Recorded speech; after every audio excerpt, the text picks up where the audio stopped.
Okay, all right, good. Okay, so yeah, there's a lot going on at our Power User Conference in January. During that conference, we took a lot of notes and a lot of feedback from users relating to functionality that was already existing, functionality that people would like to see added, and to continue with the development work that we've been doing around the takeoff plotting profile type elements of the software. So today I'm going to go through as many of the things that we've got going on as possible, and I'm going to start off by looking at the takeoff workflows and where we've got to. I will caveat today's session is that we're probably still about a week out from releasing this stuff. I'm hoping that it will be out next week. We're in the final throes of getting all of this finished up, tested, and out. There may still be the odd little bug or defect. I've had one this morning which could cause some issues during the training when I get to cut fill maps, but you've seen cut fill maps before, so if I don't show those today, hopefully that will be okay. But I can show it in a different file. Just the takeoff file I've got has got some sort of issue with it, and I'm not sure what that is at this point. So yeah, to start off with, we're going to just jump into takeoff. Please feel free to shout out, ask questions as you go through if you would like to understand something more. What we're trying to do here.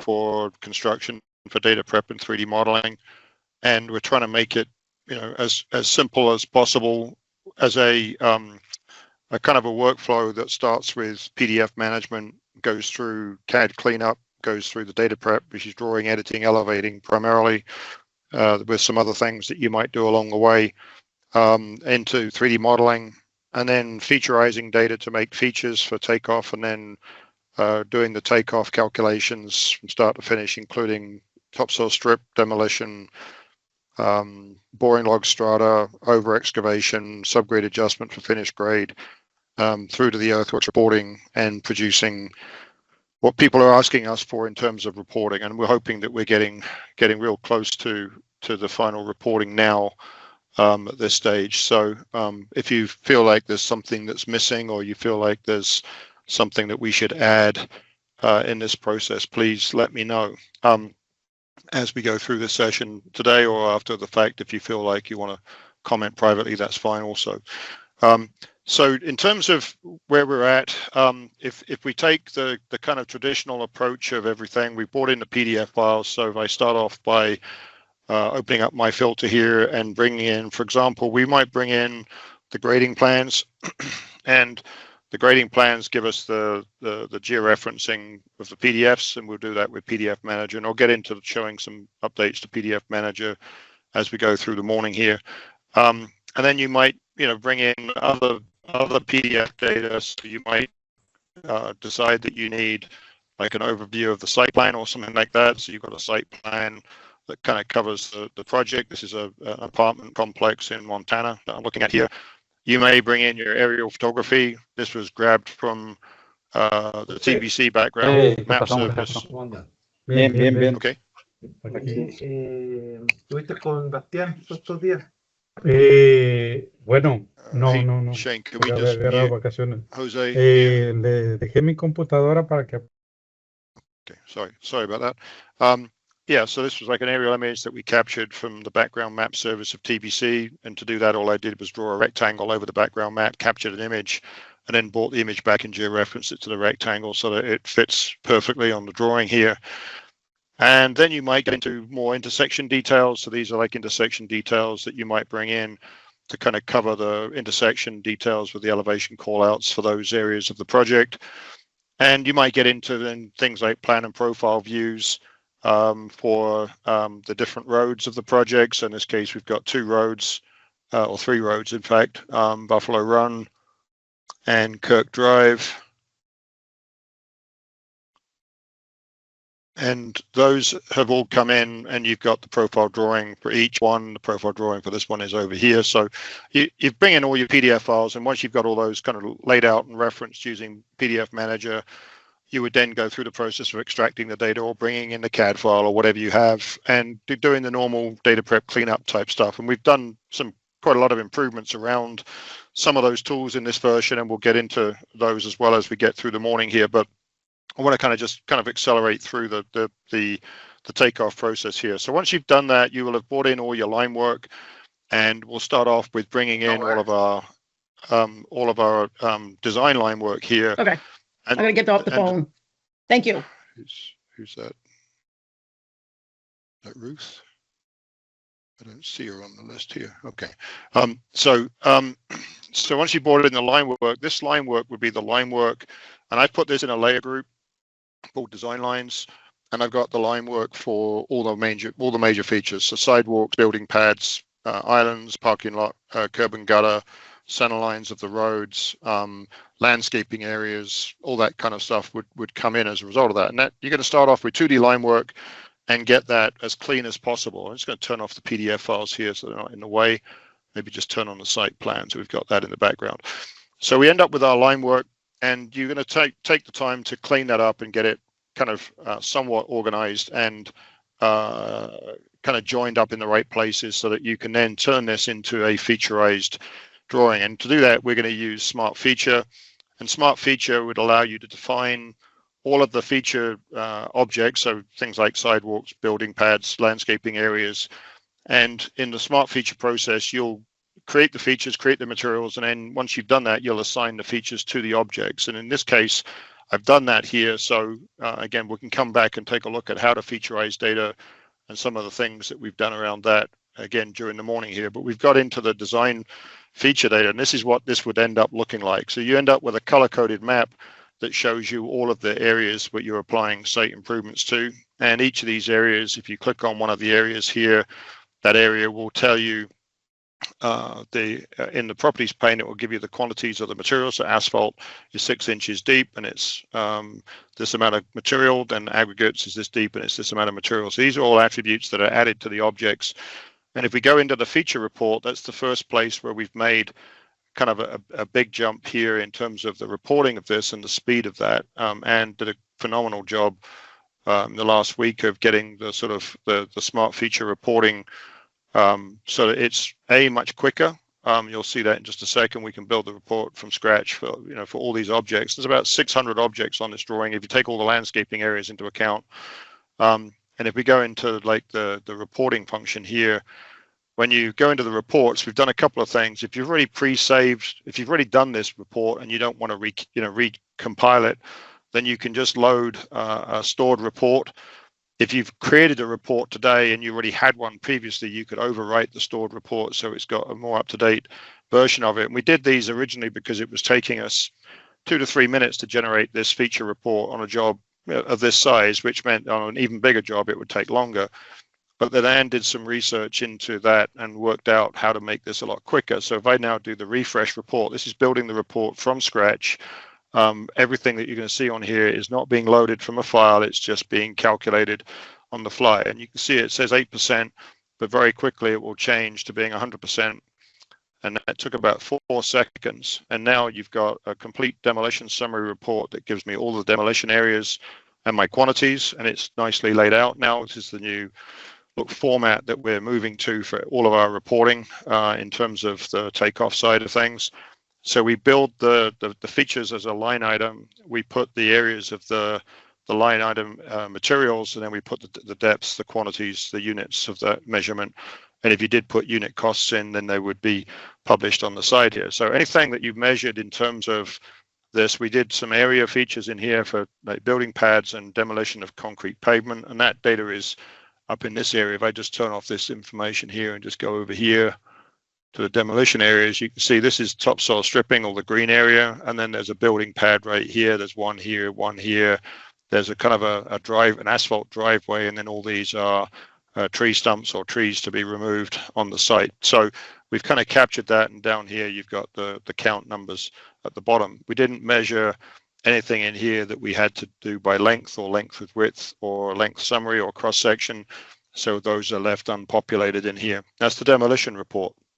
And then you get into the feature grade or finished grade summary report.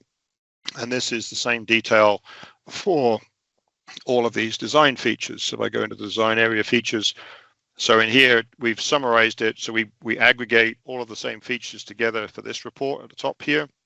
If you want to know the detail report for every single area, there are other tabs that cover all of that information. But this is the summary report, which we figured is what people want for the final deliverable or the connection to your bid system.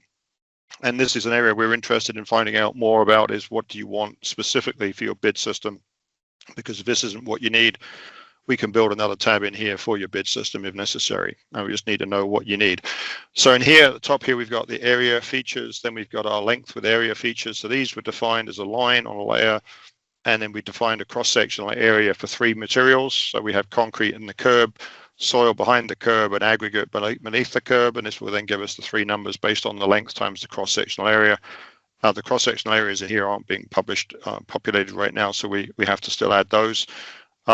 And then down here, we've got no length with width, we've got no cross sections, but we have a length summary. This is a different type of curb around the parking lot. So these have got a different measurement method. So these were measured by total length.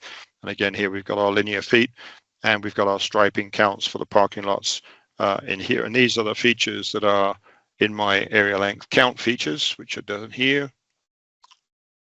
So these are the parking stripes that I've counted, and then the curb of the site, the parking lot is this one down here, and then the ones around the main road are the ones I did by length area here. And the only reason they're different in this case is because I'm trying to test out the reporting to make sure we're aggregating the data correctly.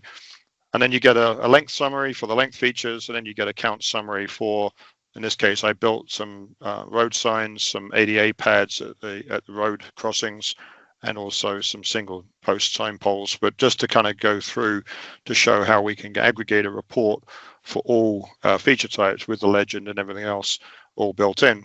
And then we get into the material summary. This is a kind of a summary of all the materials that we're going to need to buy. We have had some feedback around this that has asked us to look at when we're reporting things like aggregate, if it's the same aggregate, but it's in different thicknesses, could we report aggregate 2-inch, aggregate 4-inch, aggregate 6-inch, etc., as line items so that we know the areas or the volumes of material that are going to be laid in different thicknesses on the job?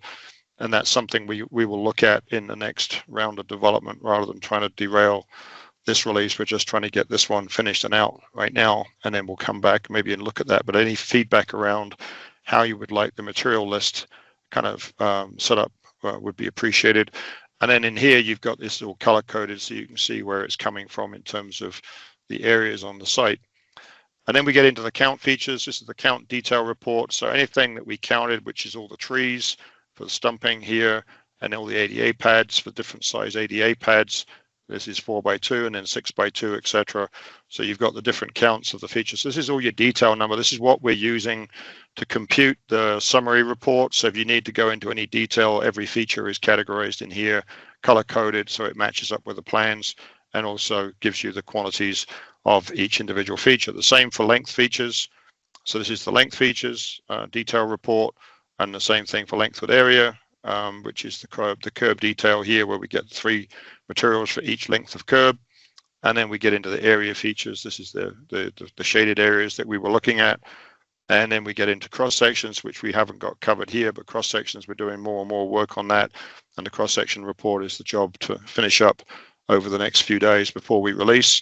And then we get into length with width features and structures, fittings and pipes. And I don't have any utilities in this particular project. That's a job for me to do over the next few days. So that's the kind of detailed report. But as I say, we think the most people are going to use this demolition summary and the finished grade feature report for this part of the process. So that's the smart feature workflow. And if we go into the smart takeoff workflow next, this is where we've done a huge amount of work since January. So we're going to go into smart takeoff here, and I'm going to run through an entire takeoff process on this data. So currently, if we look at the surface list here, there's only the one surface in here, which is an existing ground topo, which I'm not going to use. I'm going to use some data to build a surface, but this was calculated from a drone flight using TBC's photogrammetry. But again, I'm just putting that in here. I did this for a demonstration for a dealer a couple of weeks ago. And so I'm using that as a reference here. And if I turn that surface on and take a look at it in 3D, That's the scan, turn on the surface here. So that's the surface model for the site, and you can see it's a pretty flat site in general. It's got quite a lot of piles of, in this survey, there were quite a lot of piles of tree debris and stuff like that that had been cleared on the site, and I had to clean out some of that. So I ended up reducing this. When I did the processing in TBC, this was a 900 million point file, and I reduced it down to 6,000 points for the purposes of this exercise, just to show how we would do this. So in this exercise now, then I'm going to show that if we go into, go back into the plan view for a second, if I just load up the existing data here, existing ground data here. So in this case, this is the reduced point cloud that I developed using Point Cloud Processor in TBC to get the point cloud down to something manageable from 900 million points. And in TBC's, in our takeoff functions, we've implemented quite a lot of changes to what we call layer group surfaces. So if all of your features are defined in a layer group, so if I've got my existing line and point features, in this case, I'm only using the point data on the spot elevations layer.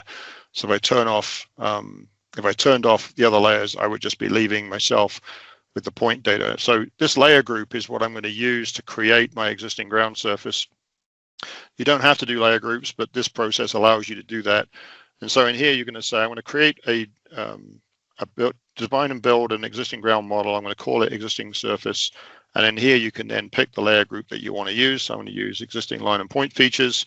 It shows me all the layers that are in that feature group. And if I want to then turn off layers, because I don't need these layers in the model, I can just go in here and just pick that. If I had a site limits boundary, I could then say that's also a surface boundary, and that would then build me my model using the data from these two layers and this. So I can use the entire layer group, or I can use a subset of the layer group, depending on what I think I need to build my model. If you build it with all these layers in it and there's no 3D data on these layers, then it won't get used. But as soon as a 3D line appears on that layer and you rebuild surfaces, or you have it auto rebuild, then the data that goes onto these layers would get automatically rebuilt using Smart Model, for example. So in here, we're going to say create this surface, and it just takes a couple of seconds. So there's my existing ground surface now. And if I just minimize all my layers for a minute,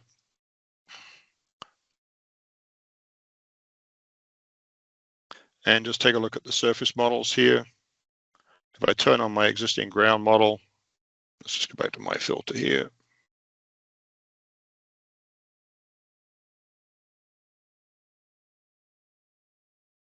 And just turn off everything else for a minute.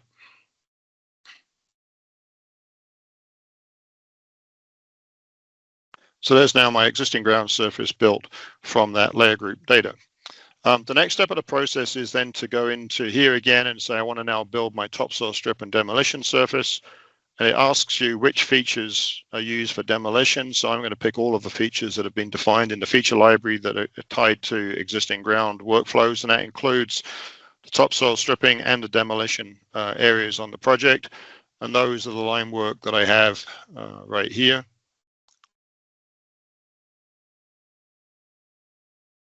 This one. So if I just turn off this one here, so I turn off the surface model for a second. So that's the area. So this is our topsoil stripping area. This is a demolition of the asphalt roadway into the buildings here. There's 2, 3, 4, 5 buildings on the site. And so I've just built used the feature manager to build a track region for this to kind of eliminate so that you got these lines that come in and go around the building, go back out again to get my topsoil strip area calculated. So in this case, I'm going to say build my topsoil strip surface. I'm going to use all of the features that have been defined for demolition and topsoil stripping.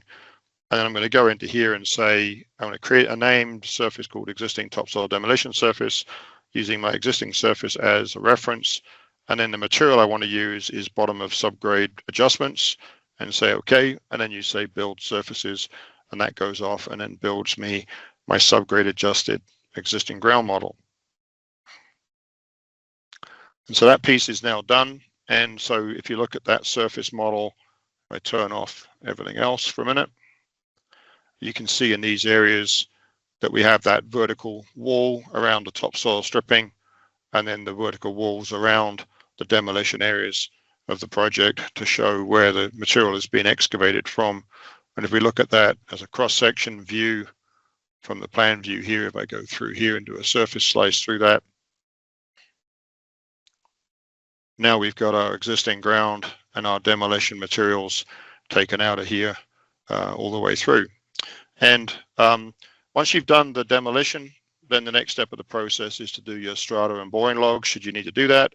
And so you just come down to the next step of the existing ground workflow, define and build strata. And in here, then you can come in here and say, I'm using my existing ground as my reference surface. I'm going to use this existing ground here. And you can use a grid surface. If you want to convert a triangle model into a grid model, that will make it a little quicker. If you want to grid a surface down, we also do the strata calculations using a grid modeling technique. So because when you've only got a few boring logs over a large area, there's no benefit to really doing that with triangles. So we're doing that with grid modeling automatically. So the volumetric calculations for strata specifically are much, much quicker. So you don't need to do this. It's up to you if you want to do it. And then here you can just say your strata layers, you start with existing, and beneath that you've got topsoil. And then let's say you've got a soil interface, and beneath that is soil. And then you've got the next one down, and the next one down is rock. And in rock, you've got rock underneath that. And so that's defined your strata. You say okay to that, and then okay one more time. At that point now, it's built me my rock and soil surfaces. So the soil is the interface between topsoil and soil. The rock is the interface between soil and rock. And obviously we've got our existing ground surface. Now, because we haven't put any boring logs in yet, they're all at existing ground elevation right now. And so you just jump from the define strata tab to the create boring logs tab here.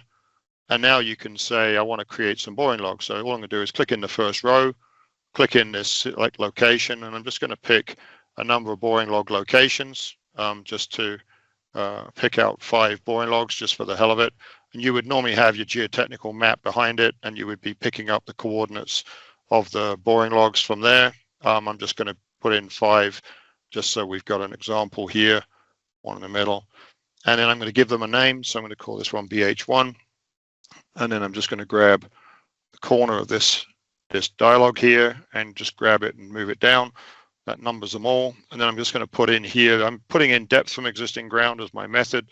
And so in here, I'm going to say the topsoil in this boring log is 1.2 feet deep. Let's say it's 0.6 on that one. Let's say it's 1.5 there, 0.72 and 0.55. And then we go into our soil depth. Let's say that's 5.8, 6.3, 9.2, 5.4, and 6.3. And then I've got the bottom of my boring hole.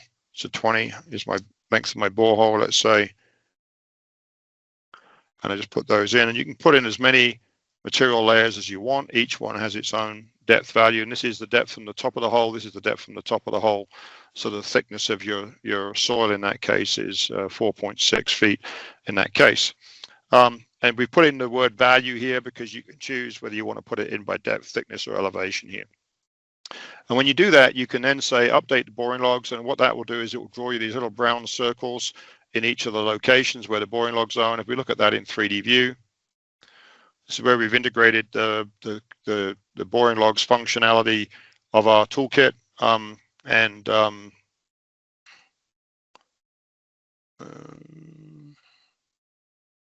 are those boring logs gone?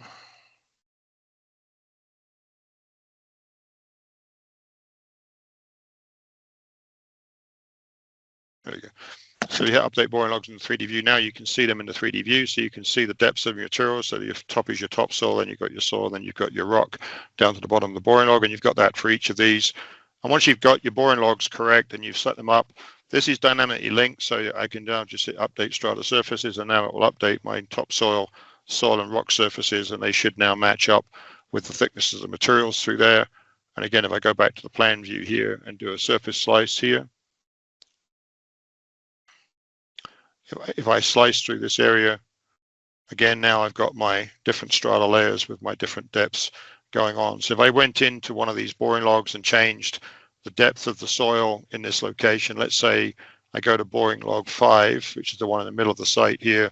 If I change that to, let's say, 15 feet, and then hit update boring logs, and then update my surfaces, you should see, if I then draw through that point,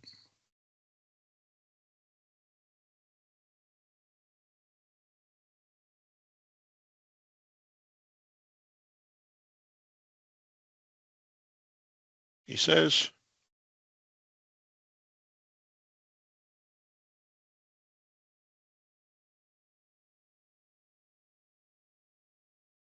there we go. So by changing that here, I had to tab out of that cell. Now you've got your depth of material there is much deeper than it was before, and it's adjusted the strata accordingly. So you can interactively edit the spreadsheet, update the boring logs, see the boring log changes in the graphics here to show the difference in the materials that you just made, and update your strata surfaces accordingly. So that's your boring logs and strata. So we've now finished the existing ground workflow. The next step is to move to finished grade. So we go over to finished grade, and in finished grade, we can do the same kind of processes here. So we're going to say, I want to define and build a finished grade surface. And here I'm going to call it finished grade, finished design surface.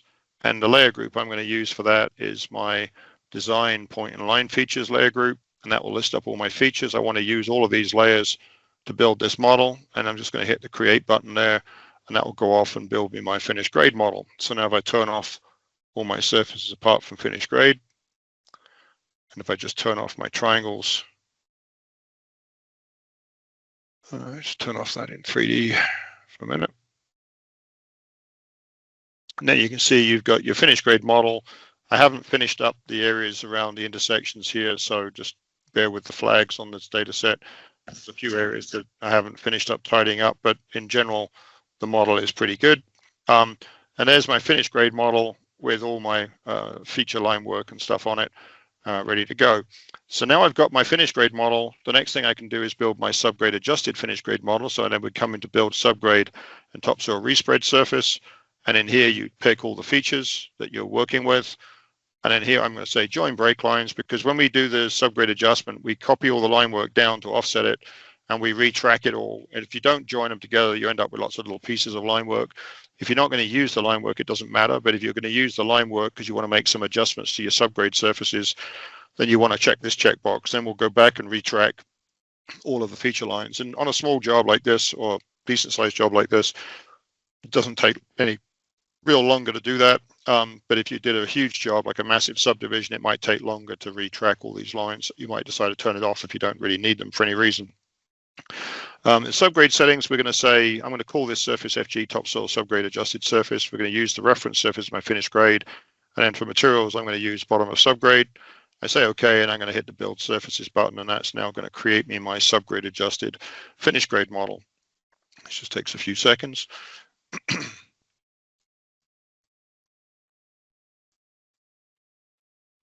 Any questions so far? I think I saw a couple of chat messages there from Scott. So how do you keep that vertical surface from sawtoothing when you do those subgrade surface? So we're doing some smart, Scott, behind the scenes here. Like in TBC standard workflows, you would normally offset everything by 100th or 200ths or whatever to get your vertical faces, and to get, when you come to two subgrades that butt up against each other, you have to kind of separate them in TBC. Well, in our world, we don't do that. We're using one line along any boundary, and when we have a subgrade on one side and a subgrade on the other side of that line, we adjust the bottom of the subgrade by 200ths to accommodate the fact that they're non-vertical sides on the edges. And then we drape all of the triangle line work from the original model over that so that it's adjusted so that we get a perfect subgrade adjusted model directly out of the gate without any of that sawtoothing. So hopefully that answers your question. But we're doing some, and did a phenomenal job of getting this subgrade adjusted stuff working properly, and without having to do any of the kind of jumping through hoops of adjusting everything by 100th here or 100th there to make it all work. And that makes it a lot easier to build the model in the first place, because you're not having to worry about that up front. So now we've got our subgrade adjusted surface model here. So this is the subgrade adjusted model. If I again just turn off the triangles here for a second. And you'll see this is pretty clean. There's a couple of little areas in here that I'm still looking at subgrid adjustment, but very few, and nothing really that causes any volumetric issues. We're just chasing line work. But here's our subgrid adjusted model, and you can see it's pretty clean directly out of the gate here to get our finished grade models done.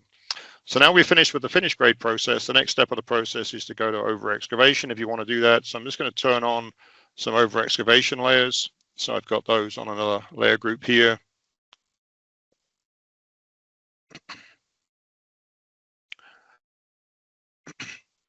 So I've got these building pads here, they're all getting over excavated. These ones over here, I didn't do those. And so I want to apply over excavation to these building pads. So we're going to go to the over excavation tab, and in here, if those of you who were at Puck in January, you remember we had beneath existing ground, beneath strata, beneath design, and then we had a request to do a composite over X. So you could say I want to be 4 feet below existing or 6 feet below design, whichever's lower. That's what this one does here. It allows you to specify a depth below existing and a depth below design, and then decide whether you want to take the highest, the lowest, or the mean of those two options to build an over X surface. But when you're building this, I'm just going to do a kind of a quick one here beneath existing ground. When he says beneath existing ground, it can be at the surface or below it. So if I do beneath stratum, I can say go all the way down to the soil interface and 1 foot below it, or I can say just go down to the rock interface and stop there. If you're working in the northeast and you've got ledge or something like that, you can go down to ledge and 1 foot below it. So you don't have to create another strata for that. Just build your ledge interface, and then you can be 1 foot below the strata layer. But in this case, I'm just going to say go down below existing ground. So we're going to say the existing ground is existing surface. And you can use the existing, or you can use the adjusted surfaces. So I'm going to go the finished grade topsoil adjusted and my existing topsoil adjusted. And in here, then you can say which boundaries do you want to use. So I'm going to use the boundaries that are on this layer here. So I'm just going to pick these boundary lines. And all I've done here is I've taken the buildings, built an envelope around the buildings, which is at the maximum sizes of it, then offset it 5 feet to give me these over X areas. If you decide to just use the building footprint itself, you can do that if you want to. So whatever boundary you want to use, as simple or as complex as you want, you can define it. If you do have things like a walkway that come into the building, obviously the walkway is going to have a different subgrid adjustment to the building pad probably. And if that's the case, when you do it, what you can do is you can push the elevation of the building pad out to here rather than letting it adjust additionally inside the subgrade for the sidewalks or whatever. So you end up with a nice flat bottom to your over X if you want to. So you can choose how to do that as you see fit in here. But in this case, I'm just going to pick the boundary lines like this. You could pick them by layer or just pick them individually if you want to do them individually, whichever works for you. So I've got those 6 boundaries in here. And then I'm going to say I want an over X of 8 feet by default. And I'm just going to press enter here. That populates this table with 8 foot over X's. But if I go into here and just say, well, okay, A and H need to have different over X's. So I could go to A and say, well, in that one, I want that to be 4 feet. And H, I want that to be, let's say, 6 feet of over X. So each over X area can have its own depth of over excavation. And then when we calculate the quantities, we can calculate the quantities using a grid volume calculation or triangle volume, depending on which way you want to work. The surfaces are always built with triangles. It's just a matter of how we do the calculation. If you're doing grid volumes, you can specify you want to do it on a 1 foot grid or something like that. And at that point, then you can define the backfill material. When we do the calculations here, I'll just get it going. The calculations do the over X down to the bottom of over X. So from the existing ground down to the bottom of over excavation. And then after that, from the existing ground to design, then from design down to the over X. The design to over X is an additional quantity of excavation. And then when we do the backfill, we can pick this select backfill or whatever we want to do, and that will go all the way back up to the bottom of subgrade. So you're going to get a calculation of the backfill material. And in that process, it's going to displace some of the fill material that you'd have in your fill balance for your earthworks, and it will tell you in the report what that adjustment is. So if I go to build over excavation surface here, it's now built those surfaces. If I look at that in 3D view and turn on the over X surfaces here, each of the over X is calculated individually so that it's one surface, but with boundaries to keep it limited to the over X areas. and those overX areas are all reported in our report tab, which is already done. So when I do the demolition or the demolition and the topsoil stripping, it's calculated when I do this part. When I do the subgrade adjustment, it's calculated here. When I do the overX, it's calculated here, and it's already in the report. So if I go over to the report, I've got my demolition areas. So this is the demolition calculations for the area-based features, and I've got my topsoil. There's my topsoil strip calculation done. I haven't done the replacement yet because I haven't got that brought in here. The subgrade adjustments, this is all my subgrades that came out of the feature report. And again, you can just grab these. This has got a little bit of formatting to be done still, where you can just stretch the cells to fit. And then topsoil stripping. So this is the strip and this is your replacement quantities in here. And then you've got your overX calculation, and the overX calcs are just one report. And in here you can see you've got each building pad, the over excavation depth, the excavation area, the quantity, the backfill material required, and then the backfill quantities.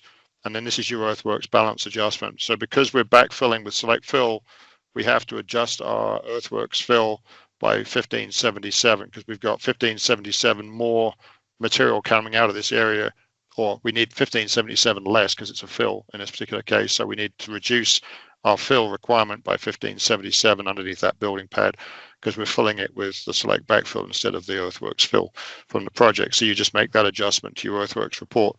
So each of these reports is being computed as we go.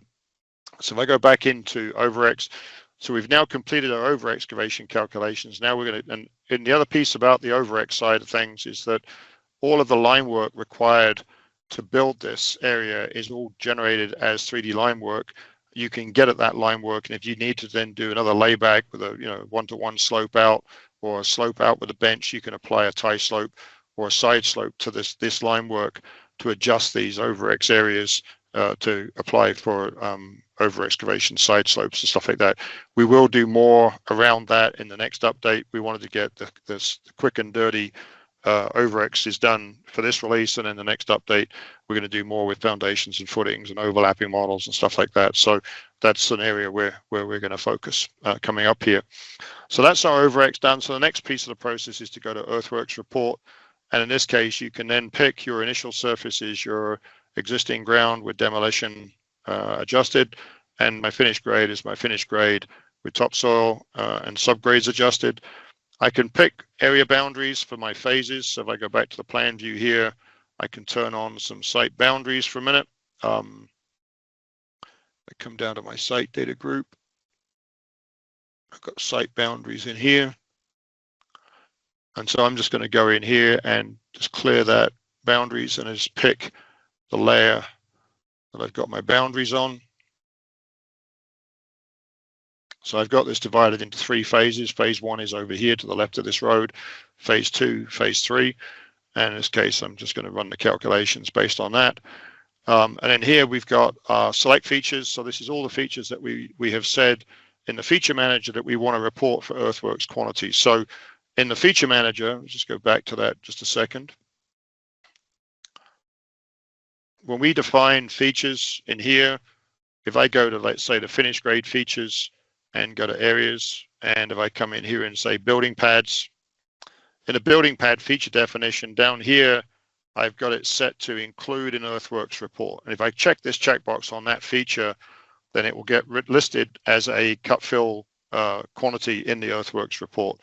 If I pick another feature like this one, which could be for dumpster pads, this one is also reporting for that. If I go into, let's say, landscaping small, this would be all the landscaping areas in the parking islands and stuff like that, in which case I probably don't want to report all of those, so I've unchecked it here, so that wouldn't appear in your earthworks report as an individual line item.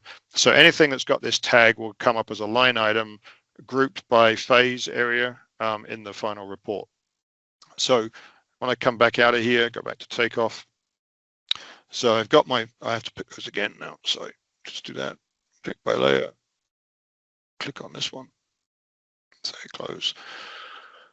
Okay, so these features that get listed up here that are highlighted, these are the ones that have that tag. All the other features are listed, so there's something in here that you missed or something, you can always override it and tag an extra one if you want to. just by checking the checkbox. In this case, I'm not going to do that. And then you can apply shrink and swell factors in here. So this is where you apply your comp ratios, and you can apply your comp ratios in two ways. For cut, you can apply it using material factors. These factors are defined on the materials themselves in the feature library. If I use the cut factor, just a native one, I can just type in 0.85 or something like that.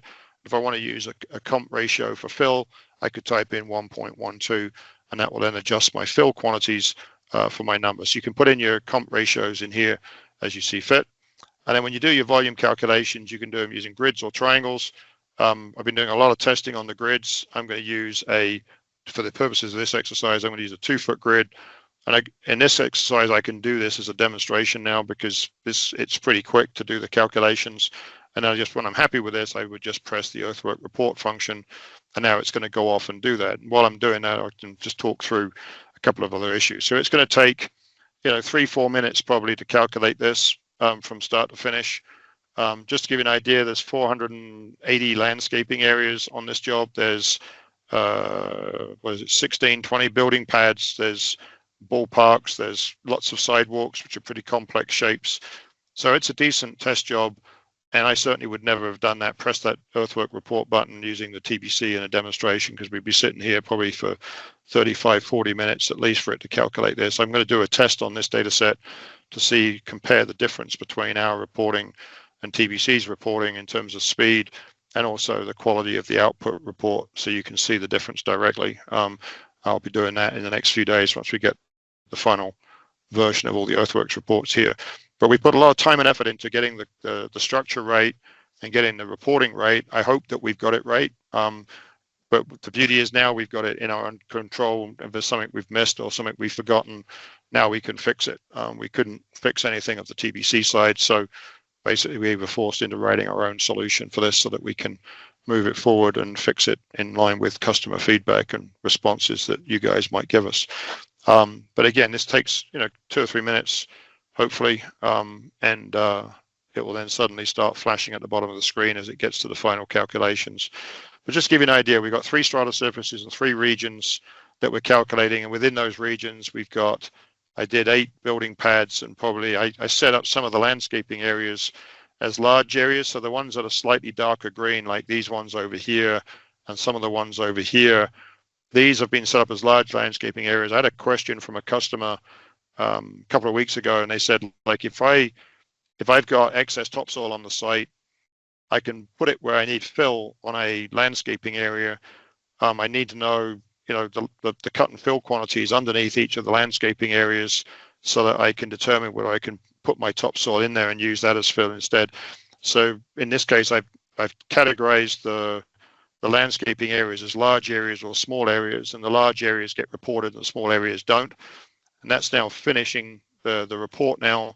And so if I now go to the report quantities tab, in here, now I've got my report. So in here, it's reported for each phase. So this is phase 3, phase 2, phase 1. So phase 1, 2, and 3. Within that, you've got, these are your quantities for the earthworks quantities. So this is your total cut and fill, and then this is your adjusted fill, because I applied a comp ratio of 1.12 into this, and this is my adjusted balance based on that. And then I've got that fill, or that cut, is split into topsoil, soil, and rock, and that's the quantities. If you add those 3 together, it comes to the number at the top. And then within that area, you've got, these are the landscaping areas which were set as the large landscaping areas, and underneath those you've got cut and fill, and then the adjusted fill and the balance, adjusted balance numbers. And then you've got your building pads listed up underneath here, and each building pad has its own quantities associated with it. Same thing for phase 2, same thing for phase 3. And the only difference between those is I didn't actually tag the parking areas by the looks of it, so they didn't report up here. So those should then be reported if I tag them, and they lie outside one of the boundaries. After you get through phase 1, phase 2, and phase 3, there is a parking area there. I'm not sure why they didn't report there. Maybe I got a defect there still. And then down here, we've got the other areas. So this is a finished grade gravel road that comes across here. Then there's some additional parking areas. These are the ones that should have been reported in phase 1 and phase 2. And then there's one extra large area that didn't roll up in one of the boundary areas for whatever reason. And I think there's just a defect here with the way we're reporting it. So this will be fixed by the time we get to release. This is what we're testing at the moment, is the details of the report. Now we've got the structure rate, and then the total site. This gives you the total quantities for the site at the end here. And this is a summary earthworks. You've got the detail if you want it. This is the detailed report. It's just got more columns of data associated with it, so you can see it's a wider sheet, but each one just now details all of the information the same way. But in this report now, we've got our demolition quantities. We've got our topsoil strip and replacement quantities. We've got our subgrade adjustment quantities. We've got our topsoil detail. We've got our over excavation quantities, and then we've got our earthworks detail and our earthworks summary report. Now in these reports, what we're going to add finally in here is, if I go into this area here, I can take these cells right here. This will be formatted for you shortly. And here we're going to go into here and say, just set that to white. And let's put a border around those cells as well.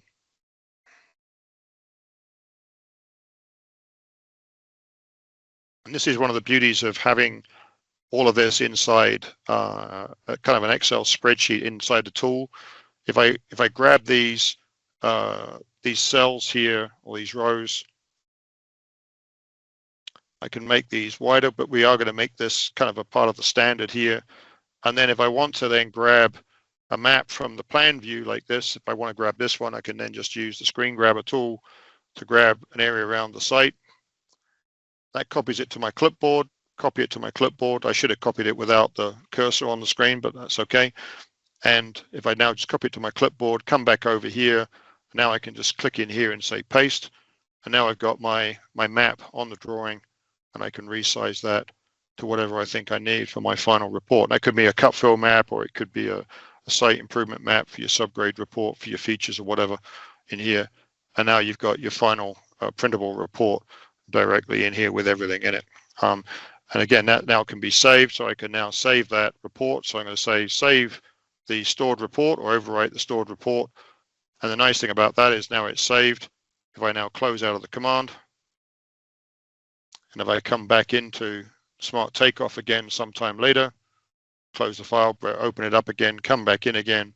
If I want to see the quantities that have been calculated for this job so far, all I need to do is go to the report quantities and load the stored report, and I get back exactly where I was at the end of it. So you can always come back and pull back the report. If you rerun some additional overX numbers, you'll just get another overX tab. If you rerun some earthworks report, you'll just get another earthworks report. So when you get a revision 2 or revision 3, you can then build these out as revision 1 earthworks, revision 2 earthworks, revision 3 earthworks, all within here, because we're not tied to one existing ground or one finished grade model. You can have as many existing grounds, as many finished grades as you want. You can subgrade adjust whatever you want. And then when you run the reports, you just pick in the surfaces and the boundaries, and it's going to run a new earthworks report based on that, and it stores it in an Excel spreadsheet form so that you can basically build out reports over time from a single project, rather than having to delete everything and start again, and then you haven't got any record of what you did previously. You can always add more and more to the report to get out what you need.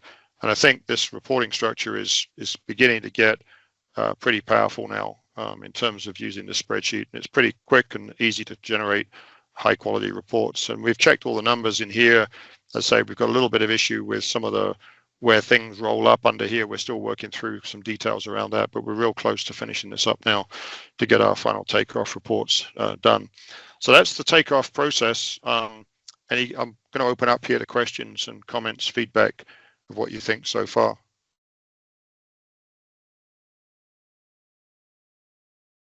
Any questions, comments? I've got one down in the chat. Okay, so can you float the earthwork report tab like other views? Yes, you can. So when you get into this report here, if you want to float it, you just right click up here and hit float, and that's now going to float it, and I can grab that and drag it off into another screen. So I've now got it on my second screen. That's now my floating tab, and I can leave that open while I'm working. And when I'm happy, I can just right click up here and then redock it, and it will bring it straight back into here when I'm ready. So does that answer that question, Scott? Yes, that answers that one. Where applicable, could you put depths used to on the report somewhere, like either next to the surface versus the surface, or next to When the you feature of the say material? when you say depths, you're talking about for these materials, you mean? Yes. In the earthwork report, because it's already in the summary in the Is subgrade it? report, Okay. right? So it's all in here. So if you go into here, material depths are all listed here. Okay. Make sense? Okay. And if you go to Yes. the feature summary report, the depths are listed in there too. Okay. So Okay. we list them everywhere, but if you wanted them in here, like in that report here, if I go back to the earthworks report here, if you wanted the depth of these, the question is that the sum of all the depths? Like if it's building pad and it's got concrete and aggregate, it would be the sum of the depths you'd want in there, I guess, right? So 16 inches or something like that. Is that what you want? Well, don't I know, was 'cause it's- thinking of where you might have variable depths for like a thickened edge on an airport, Mhm. where you Yeah, we're might gonna be get those doing- thickened edges where they would be boundaried off to say, okay, well, this is this type of depth or variable depth, and this Right. concrete's a 14-inch depth. I think you're going to find that in the next set of development we're going to be doing around this, we are going to do a lot more work with concrete, like for joints and thickened edges and a whole bunch of other things that people have asked us for. With our smart feature tool, we've already got the ability to put in like rebar quantities, tie bar quantities, dowel bar quantities for length, what we call length width features. So if you're defining a pavement lane or a runway or something like that, you can define all the rebar properties from the offset from the left edge, the right edge, the front, the start and the end, how many layers of rebar you want, what splice overlaps you want. You put in all the properties, and then when you do the length width feature, it calculates all of the rebar, and then you can tell it, do you have an adjacent lane on the left or the right? And then it will do tie bars if you do, and if you don't, it will just do just a standard termination. And then when you do your lengths, you can put in your dowel bar repeat lengths, and it will then do your dowel joints and stuff like that for jointed concrete. So we've done quite a bit already on the smart feature side for that, but we're planning to do a lot more this summer for irregular shaped feature concrete and stuff like that. So we're going to get into that, and we've also been requested to do a lot of work around blockouts and things like that too. So watch this space, I guess, for concrete, because we're going to do bridge, we're going to do a ton of work on that. approaches and departures. That would be another area to think about then, I guess. Okay, yeah. So we'll get into discussions with you, I guess, over the next couple of months on that as we get more into the concrete workflow. Okay, thank you. Keep an eye on where we're going for that in the next couple of months, right? Any other questions? Yeah, everything planimetric area, or is there any surface areas? Say that one more time, Eric. Do we have metric? Is it all planimetric areas and subgrade adjustments? So going to subgrades. Into subgrades? Like in the subgrade tab here. Yeah, down below in your reporting. This one here. Yep. These should all be everything in there planimetric, not surface area. Currently, it's all planimetric. The goal that we're planning to get to is if you define a two-dimensional feature, but then you apply it to a 3D surface to do your subgrade adjustment, then the surface area will get used instead of the plan area. If you tag it on the feature, but we haven't done that yet. Okay, 10-4. Okay, so right now we're doing plan areas only, but we will be doing surface areas in that way. So when you go into the feature definition, you'll be able to define your feature definition as planimetric area or three-dimensional area.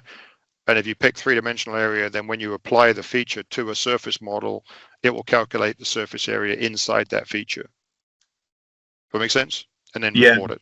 Okay. Yeah, because sometimes when I do walls, I'll just do surface area on that instead of planimetric. So yeah, 10-4. Yeah, understand. It's not there yet, Eric. Okay, so I'll make a note to make sure I remember to do that, but that is in the plan.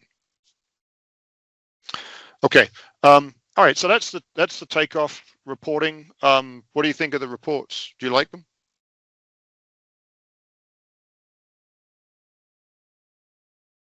I like what I'm seeing. Yes. Okay. All right. I think the structure is there. I think the majority of it's pretty much done now. We've got a little bit of tweaking to do. If anybody would like an example output by the end of the week this week, I should have a final version of this reporting done. If anybody'd like to review it and tell us whether they think there's anything missing at that point, please let me know and I'll happily send you some example outputs. These are Excel spreadsheets. If I do file, save, in here, it's going to save it as an Excel spreadsheet. And then I can open it in Excel and do more work with it if I want to. But you've got editing in Excel in here. You've got full formulas in here. So if you want to do math functions, these are just standard Excel cells. So you can just go in and just do an equals sum or whatever you want in here to calculate additional numbers from these reports if they're not exactly what you need. And because it's in an Excel format, you can structure it and reformat it as you want. Thinking is we're going to change from this gray and white line format to more of a grid cell, a grid format. So these would be grid cells as opposed to the gray and white lines. Does anybody have, because the reason for that is that if you want to copy this boundary phase from here, you can just copy that to the clipboard like this, and then you can use RPS paste to paste a report onto the drawing. So when I go into here, it's got an image of that area, and then I can just say use 2 points to place it on my drawing. So in here, if I want to place that kind of the plan view here, come on. Yeah. So I go from here to like here, and then it's going to go on my site images layer, which is there. All right, so that's now put that on there. I think the report looks better when it's got a white background, and maybe the grid cells make it easier to read. Maybe on here, I don't know whether there's any preference people have around that. Does anybody have any comments on that? Would you prefer to have the white background with the grids, white background with no grids, or this gray and white kind of barred approach, which would be preferable to you from a reporting standpoint when you look at putting it onto drawings like this as a final deliverable for your final plot sheets and stuff? The grids. You'd like the grids? Yeah, I think the grids would be better personally. We've mocked that up, and we are working through adding it. It's more like the feature reports. If I go into the feature report here, go back into this one. There's another vote for grids in the chat, Alan, from Daniel. Yeah, I saw that from Eric Scott. Yeah, we'll take a look at it. So grids. Yeah, so this is more like the grid approach here. And the nice thing about this is, as I say, if I grab this area here and copy that to the clipboard, when I paste it into here using image, hit refresh, go back to image, that's what it's going to look like on my drawing, right? So then I can give it a name and just say I want to paste it on my drawing. Again, we've got a little issue in here, I think. It looks more professional. That looks more professional, I think, on the drawing, right? Does that make sense? And we'll probably put a boundary around the header, so it's not got this kind of gray without a header boundary around it, stuff like that. So we're working on that final deliverable quality as we go through this to try to get you something that really is easy to use to kind of get the final quantities on your final drawings as you see fit. Okay, so that's takeoff. A couple of things that we've done along the way relating to things like PDFs and things like that. Let's just jump into PDF Manager for a minute and take a look at that and what we've been doing there. So I'll start off by just opening PDF Manager on this job just to show you a couple of kind of cool things that we've done. Again, we're trying to get it to the point where you can basically run the whole project through here, build your drawings, import your PDFs. So in the first thing, if I go to the import PDF, this is the PDF review function. We've made some changes in here to make it easier to rename things and name things the way you want them.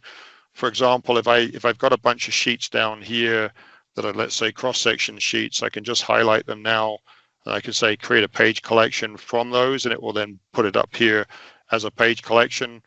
When you name things up here, the templates method of naming stuff allows you to name things probably in a cleaner way, so that when you actually create all of the images inside the TBC environment, they have names that are truly meaningful to you. And when you're georeferencing, you can override the names that are given here. So if you want to, if you don't like the names that you created here because you didn't spend any time here, you can always override them when you come around to placing the sheets inside TBC. So there's been quite a lot of changes in just the sort of the elements of managing your sheets and things in this area. not really much to demonstrate more than just you can go in and name things and select things and create collections. It's easier to manage things in here as a result. Beyond that, and that was a lot of feedback we got from the Power User Conference in January. Then you come into the PDF referencing. We've made a couple of things in here which are new.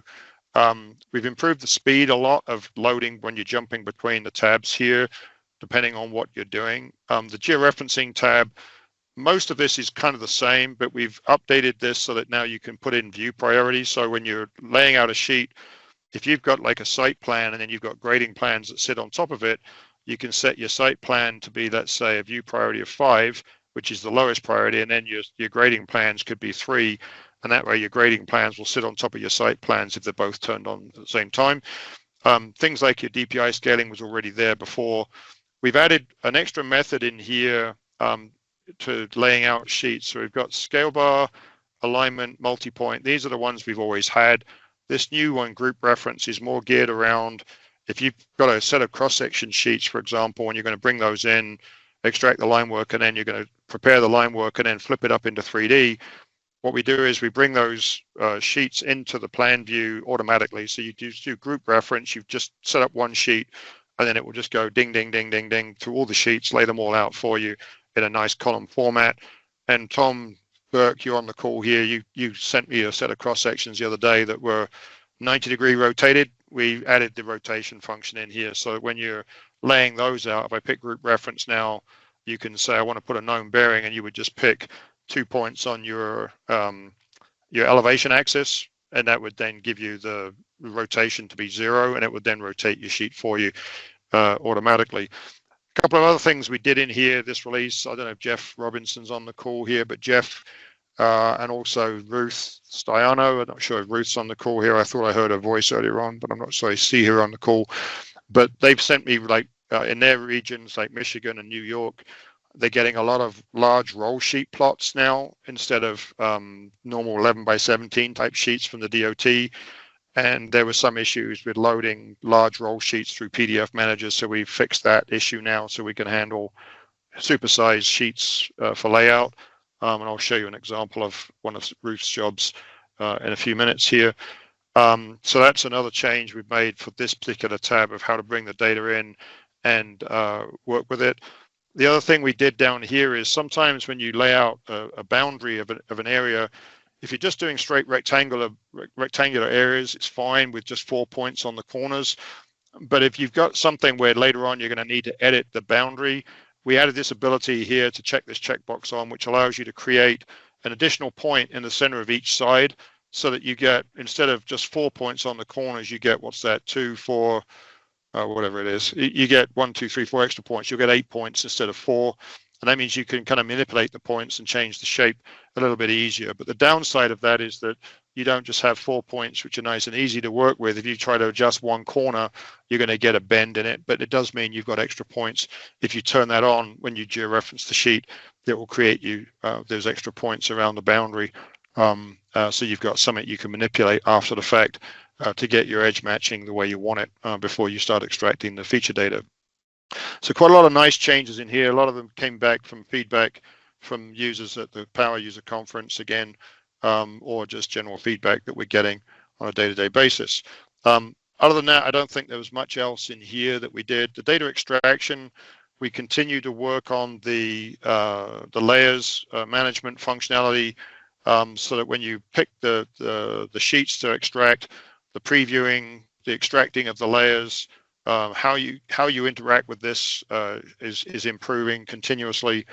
And so now you get even better extraction than you had before in terms of the cleanness of it and being able to separate data out. So if you want to go through this, you can review each individual layer. So if I'm looking at, let's just turn off everything for a minute. And let's just take a look at one of these sheets from it. If I just go to the site plan, for example, let's turn off all these. I come down to site plan here. So it's now loading the site plan data. If I hit update preview, it's going to show me what that's going to look like. So this is what's going to get extracted currently. If I press OK here, just hit the extract data button, But as I go through this now, I can say, well, I want to look at one layer at a time. We've added the ability to zoom all or zoom to a single object on that layer that you're looking at. And then when you click on each individual layer here, it's going to just change and zoom to that area. So it's going to show you what's on that. If I say zoom all, as I click on each layer, it zooms to the extents of that layer so I can see what data is on it each time I jump to a different layer. And if I see something on here that I want to extract to some different layer to the one it's been defined, this is an unlayered PDF, so these have all been assigned by us in terms of using the line weight and the line style, whether it's dashed or solid, or whether it's text or fill. We've also allowed you to turn off text. If you don't want text out of the file, you just want the line work, you can turn off the text. If you want the text and no line work, you can do that if you want to. So you can isolate the things out of here that you want to extract. And then once you find a layer that you've got something on, if you pick this one here and you say, well, okay, I really want that over here, you can input or select the layer that you want to put it on, and then it will just divert that data to that layer automatically. I personally, blow hot and cold on that. There are some things I will do that on, like if I'm using cross-section takeoff, for example, I might spend some time doing it because I've got 100 sheets to work through, and I can triage it pretty quickly using this. But I find that putting unclean line work on my final layers kind of just gets in the way of the data prep process. So I kind of still like to extract it like this, but I might triage off data that I don't need. So by going through this, if you find a layer that you don't want the data on that layer, I'll just go back to no change here. When you're looking at the data, if I turn off the background image for a minute, as you're looking at each of these layers, you're going to find that some objects on these layers may be just bits of squiggly text or something like that. If that's the case, then you can say don't extract it. It still extracts it, but it puts it into a different layer group so that you can go find that layer group and go find that object if you need it. If later on you find that there were some manholes on that layer and you've turned them off by, you delete, you said don't extract them, you still got them, you can go find them if you want to, but they're triaged off, so you're not going to work with it. You've also got the object count in here so that you can filter this to sort by the highest, the highest priority layers first. So again, you can just click on here and say, just change the order here until it's in the right order. I just go back, click on that header. Oh, there's some error here. I need to fix that too. Okay, I'll just make a note of that.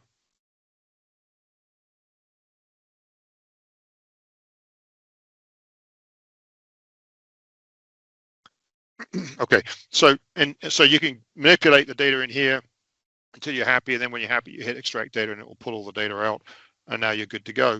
Image extraction hasn't changed much. You can pull out images just like you've always been able to do. We haven't really added anything in here. We added the clipping nodes boundary in here the same way we did in the plan view. Not that you really want to change that necessarily, but if you find that you have to edit the boundary after the fact, it can be helpful at times. And then the last thing, this is where we've done most of the changes to PDF managers in the last tab here. And there's some pretty neat functionality in here. The first thing is, if you go in here and you say, let's take a look at my, let's say, grading plan here. There's 6 sheets in here. In here, you can, if I turn them on over here as well. If you want to, for example, if I just turn off all the sheets apart from one, actually, let's just do the first one. That sheet has clipped to that. If you want to see the title box for that, you can say, turn off the clipping boundary, and that will then put the title box and borders back on the drawing temporarily. So you can turn it on and off in here as you see fit, and it will just modify it accordingly. Turning on and off the vector snaps is now in a column here. We can also go in and set the transparency. We can also go in here and reset the display style. So if you want to go to blue line for some reason and come back to none, and it will go back to normal. And this can be changed at any time. So you can come in here. You can also go in and change the view priority of these as you go. So you've got some ability to control the imagery after the fact, should you want to do it. One of the coolest things, though, is if you've got images in here, if you wanted to output all of the images that you've imported, so I go to all pages here, I can turn them all on. If I want to output all of these to SiteWorks, for example, I can just click on this one button here, and then it says you can open the folder when it's completed. You can crop images to the clipping boundaries if you want to, or you can leave them unclipped and it will put them out with the full title box borders as per the original sheet. And the other thing that we're just finishing up here is adding the ability to export to a KML file. So you'll get one KMZ file with all the images in it, and then you can double click on that and it will all open up in Google Earth as well. So I hit OK here, and in this process we are looking at the size of the image, getting that set up so it's the right size for SiteWorks. If it's too big, we downsize it. If we can't downsize it below 100 DPI and get within the image size, then we'll tile the image and send out a bunch of tiles for that. So we take care of the process of creating all of your SiteWorks data directly in one click here. So by doing that, it's now building those 6 images for SiteWorks. It just takes a few seconds. And then it creates me a background maps folder in the project folder. So this is the background images folder. Here's all the images that I've created for this particular project before. And you can see that they all have the PGW and the PNG file that go together. And those are what you need to take into SiteWorks. And if you just copy this folder from here, just copy that from here into your SiteWorks folder, or you can drag and drop all these up into the Works Manager, and they'll all upload, and then they can be delivered out to your field systems in one step. So that gives you a kind of a really automated control to get everything into SiteWorks. And then another nice thing about this is that you've got this KMZ file. If I can find it in here, it was highlighted before. I've got to go to background images here, sorry. And go find a KMZ file, this one. If I double click on this file, it opens up in Google Earth. And if I can get Google Earth on my screen here, it goes to the right place in the world, which is in Montana. And there's all my images that I just exported from here, all georeferenced and located automatically into Google Earth. So if I go into here in my temporary images or temporary locations here, here's my PDF images, and there's all the images that I just exported. So I can turn them all off. And if I want to just turn on the grading plans,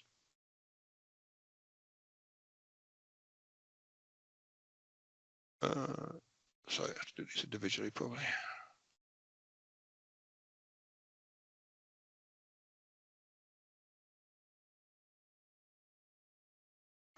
So there's my 6 grading plan sheets directly inside Google Earth. And if you then want to turn on things like your 3D building view in Google Earth, you can do that. And that's now rebuilding it with 3D models of the buildings directly inside it.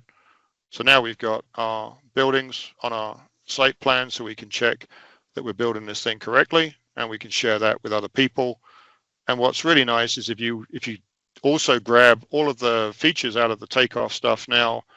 I've got one I prepared earlier. I exported this from our tools. And if I open up this one, sorry, I'm just my eyesight's not so good at it. I can't see this damn thing here. Right, go here. So in here, I've got this one set up. So if I just turn this off, I've just organized this up here. So in here now, we've got all of our features that were exported from TBC. And if I click on one of these features, it gives me all the materials for that area. So I can click on any of these areas. Now I've got all the materials for this. We're still doing a little bit of formatting work on the export of this to get it as we want it. But everything that we created inside here is now visible and available to us in Google Earth. I've still got the cut fill map to do. But once we get that worked out, we'll have a solution where we can output all of the cut fill quantities to Google Earth, overlay them with or without 3D models in Google Earth. And if you turn on the PDF files, you get the grading files instead, and that's like a blended view. If I turn off the features here,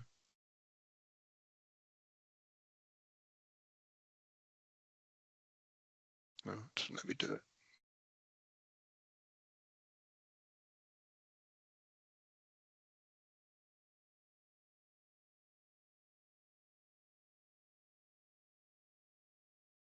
So I normally use this on a bigger screen. So for me, it's a little easier to see. And when you put the 3D buildings on, the images get all kind of distorted by what's in the image. So your best bet is to turn off the buildings in that case, and then you end up with nice, easy to read drawings. And this is one I did from the roll sheet plots for the project from TriPoint. So Tom, this is from one of Ruth's jobs. And these are 2 big roll sheet plots And in this case, when you look at them, the images for this, these are tiled. And so if I go through this and turn these off, so there's 4 individual tiles per roll sheet because we tile them for SiteWorks. And so these tiles are the same tiles that you had for SiteWorks in here. There we go. And you can see it's like lying over the drawing, and it's pretty perfect in terms of the way it's fitting in with the data in the Google Earth drawing. And again, that's all fully automatic from that one exporter in the tool. What do you think so far? Anybody think I can save them some time? All right. You got it. Yes, Alan, that looks awesome. Okay. Save lots of time. Yeah. So these are things that are now beginning to really come together now with the fact we've got all the takeoff stuff coming together with this and linking it into Google Earth, and we'll be linking this in with Tracker in the same way, hopefully, for the people using our fleet tracking stuff. So yeah, so that's the PDF Manager takeoff workflows. I don't think I've missed anything else in here. When you re-reference, there's this stuff. Let me just show you the data set from Tom here for cross sections. So if I start a new project here, and of course, if you do a cut fill map, then you can load the cut fill map, and we've still got to find a way of publishing the cut fill map quickly. I can do it today, but I want to make it more automated so that you can just do that as a part of it. And we'll probably pull together all of our Google exporting functionality so that it's more homogeneous. Right now, it's the images one thing, and then the data is another. But I want to make it one process for publishing to Google Earth that has more capabilities than the TBC standards functions to do that. But if I go into here, this is an example of the group referencing function. So if I go into PDF Manager here, while I'm on this subject, we also got feedback about the navigator ring here. In the navigator ring, when you opened up an external ring, if you moved across the ring, it would change mode on you. So we put a delay on this now so that you can move around the mouse and it's not going to keep jumping around on you, which makes it a lot easier to use when you've got the multi-ring approach here. If I go back to PDF Manager here, I'm just going to find Tom's cross sections here. You okay with me showing them, Tom? Is that okay before I do it? Yeah, absolutely. Okay, all right. I didn't want you to say no. That's the middle of it. We're in the middle of a bid. If he said no, then what? I've got one I made earlier. So okay, so it's fine. okay, that's good. Yeah, I won't tell anybody where it is. Okay, so let me just find some data here. Customer data. Come back here. Rotated cross sections. This file here. It's funny, you think you've got it just correct, and then Tom calls me and says, I got this set of cross sections, they're all rotated 90 degrees. What can you do with those? So thanks, Tom. Last 11th hour here. But anyway, so this data set, if I just synchronize the pages and go to page 7 here, these are the rotated cross sections I'm talking about. So each page is like that.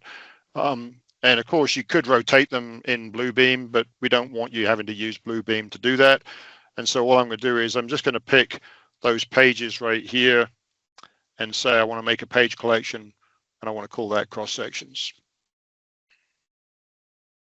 And having done that, I'm now going to say close out of here. Oh, I just picked, say, pages 7 to 15. You can set the scale if you want to, then hit close.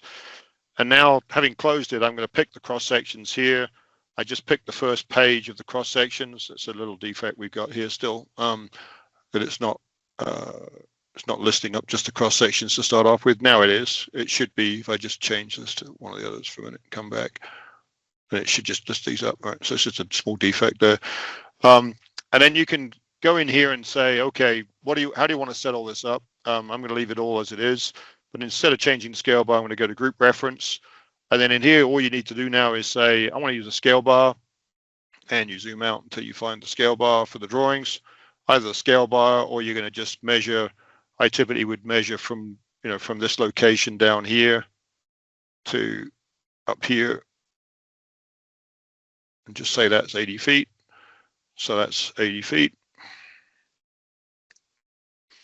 And in here, then you'd say, I want to go to known bearing, and you would just pick 2 points on your known bearing axis. So just pick one of these guys and say that should be 0. And at that point, then you can say, do you want to move them? And if you want to put them in a specific location near your alignment, you can move them and just say that point should be, I can say, okay, that point right there should be, over here somewhere. And at that point, now you can clip the sheets if you want to. So you can come in here and say, I want to take from that corner to that corner because I don't want all the title boxes on this stuff. And at that point, then you just say georeference page.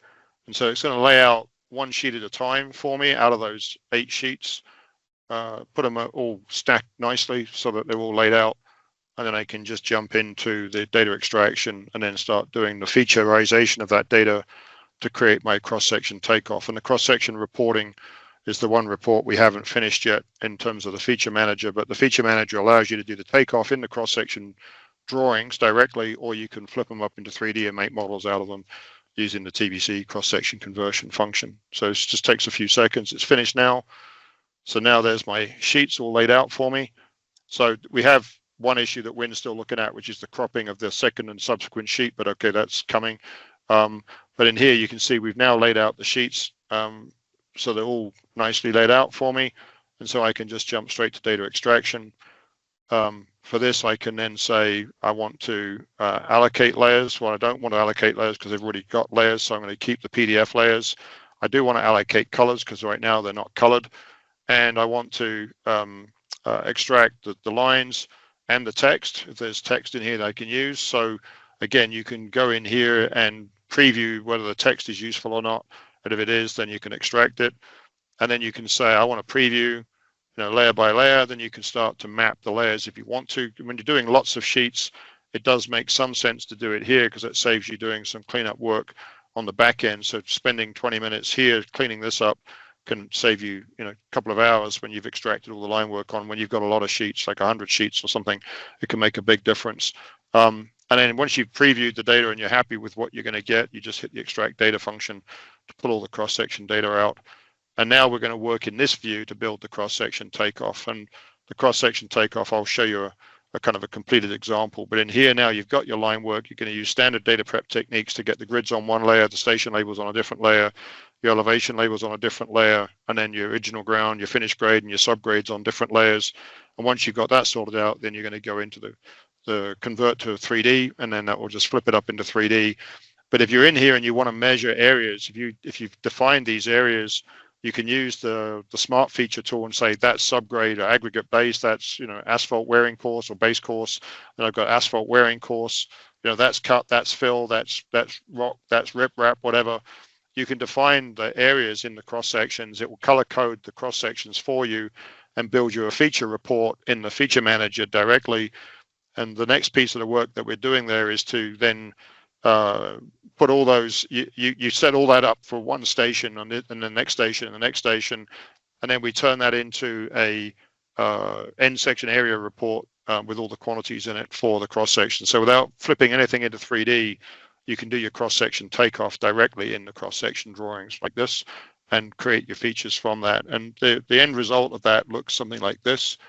I'll just bring in a file that has that in it. Probably this one. So this is what I did for somebody a couple of weeks ago to show how we can do this. This is this was done with the current release, but these are the cross sections I brought in for this job, and these are all the features that we created. So if I click in this area, that area is this material type, whatever is specified here. And so each material type can be defined. All those are stored at a specific station here, and they have a vertical exaggeration factor so that when we do the area calculations, we can adjust for vertical exaggeration. If these are 2 to 1 or 5 to 1 or 10 to 1, we can adjust down based on the vertical exaggeration factor we applied to the cross section. So these are all pre-set up the right way. So the grid's on the right layer, the station label's on the right layer, all the areas are on the right layer. And once you've done that, then you pop that up into 3D using the 3D tool. And this is the kind of end result I just did it on a straight line for this example, but in here, there's all your cross-section data with all your surfaces built. So you can do a cross-check of the quantities from here with the cross-section area quantities that you got. And the output in the report, if I go to the smart feature report for this one, hopefully this will load. I haven't tested this with recent build, but if I go in here and say refresh the report, this is the report that you'll get for the features. So this is telling me the quantities, but this is currently not set up for cross-section. So this is summarizing the cross-sections. But if I go to the cross-sectional areas here, this is all the detail. And that detail you can use, currently I use a pivot table to summarize this and turn it into something more like this. If I just project files.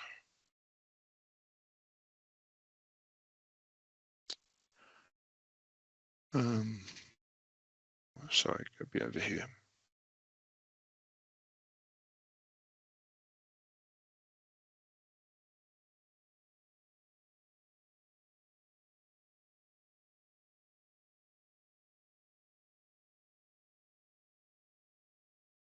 This is the kind of end result that I did using Excel on that data. So I pivot tabled the quantities out of that report. This is the pivot table data. And then having done that, I just did end section area calculations here to calculate the quantities. And then having done that, I calculated the accumulated quantities, which are these. And then from those, I created the mass haul charts and mass haul ordinate diagrams for the project along the alignment. So I was just putting this together to show our developers kind of how to take that cross-sectional takeoff data and turn it into this automatically. So my goal with the cross-section report is exactly to generate something very similar to this, where you'll get the summary will be based around the data that you need for doing the takeoff, which will be this, and then you'll get the accumulated numbers like this, and then these charts will be there automatically for the mass haul for that particular diagram. So depending on which method you prefer, whether it's like the bar chart with a line, or whether it be just the ordinate charts that you want for your mass haul calculations. But that's pretty neat from a point of view of being able to take what is currently just a cross-sectional area takeoff to a full 3D model or a full 3D volumetric calculations in here. Any questions about that? Who does road work here? Can you put your thumb up if you do road work?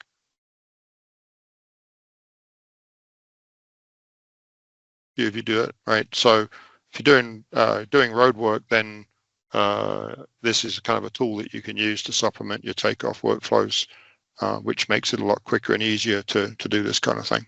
Okay. All right. So that's the cross sections and PDF Manager. I've covered takeoff, covered Smart Feature. Smart Feature, the biggest changes we made in Smart Feature were really just the reporting elements and bringing the consolidated reports together there. When we get down to kind of final deliverables, I'm just going to go and pull up a job here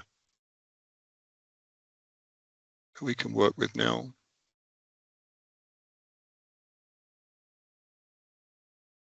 I'm just going to load this one. This one might have a couple of problems with view filters, so just bear with me if it has an issue. So Vitali's been working more on the smart plot capabilities to make plotting even faster and easier for multi-sheets, especially for plans for site projects or plans for highways projects. If we're working with a site project like this and we get the data on screen that we want to generate the drawings for, now SmartPlot has got the tools to do that now. So we go into reports and go to SmartPlot. For those of you who haven't seen SmartPlot yet, we're trying to make SmartPlot a kind of a quick and easy way to produce high quality outputs. And the changes that we've been making, if I start off by going into the RPS settings here, when you build a drawing sheet, if you imagine your drawing sheet has a size, and then within that size, you've got a title box, which is the yellow bar, in this case, along the bottom. Your title box could be along the bottom, or it could be up the vertical on the side here. And that then gives you the available drawing space above it. And if you want to plot full sheet, then you would just use the whole of that available space with whatever margins you put around it.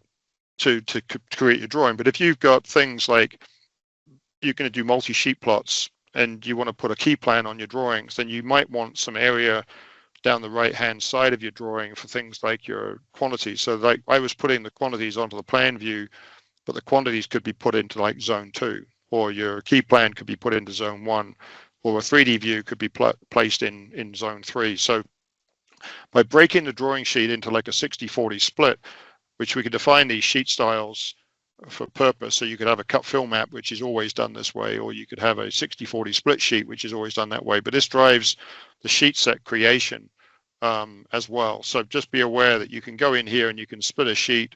And then when you define the 60-40 split, then you can define how many zones you want the split to be in. So here you can say you want 4 zones or you want 2 zones, depending on how you want that set up.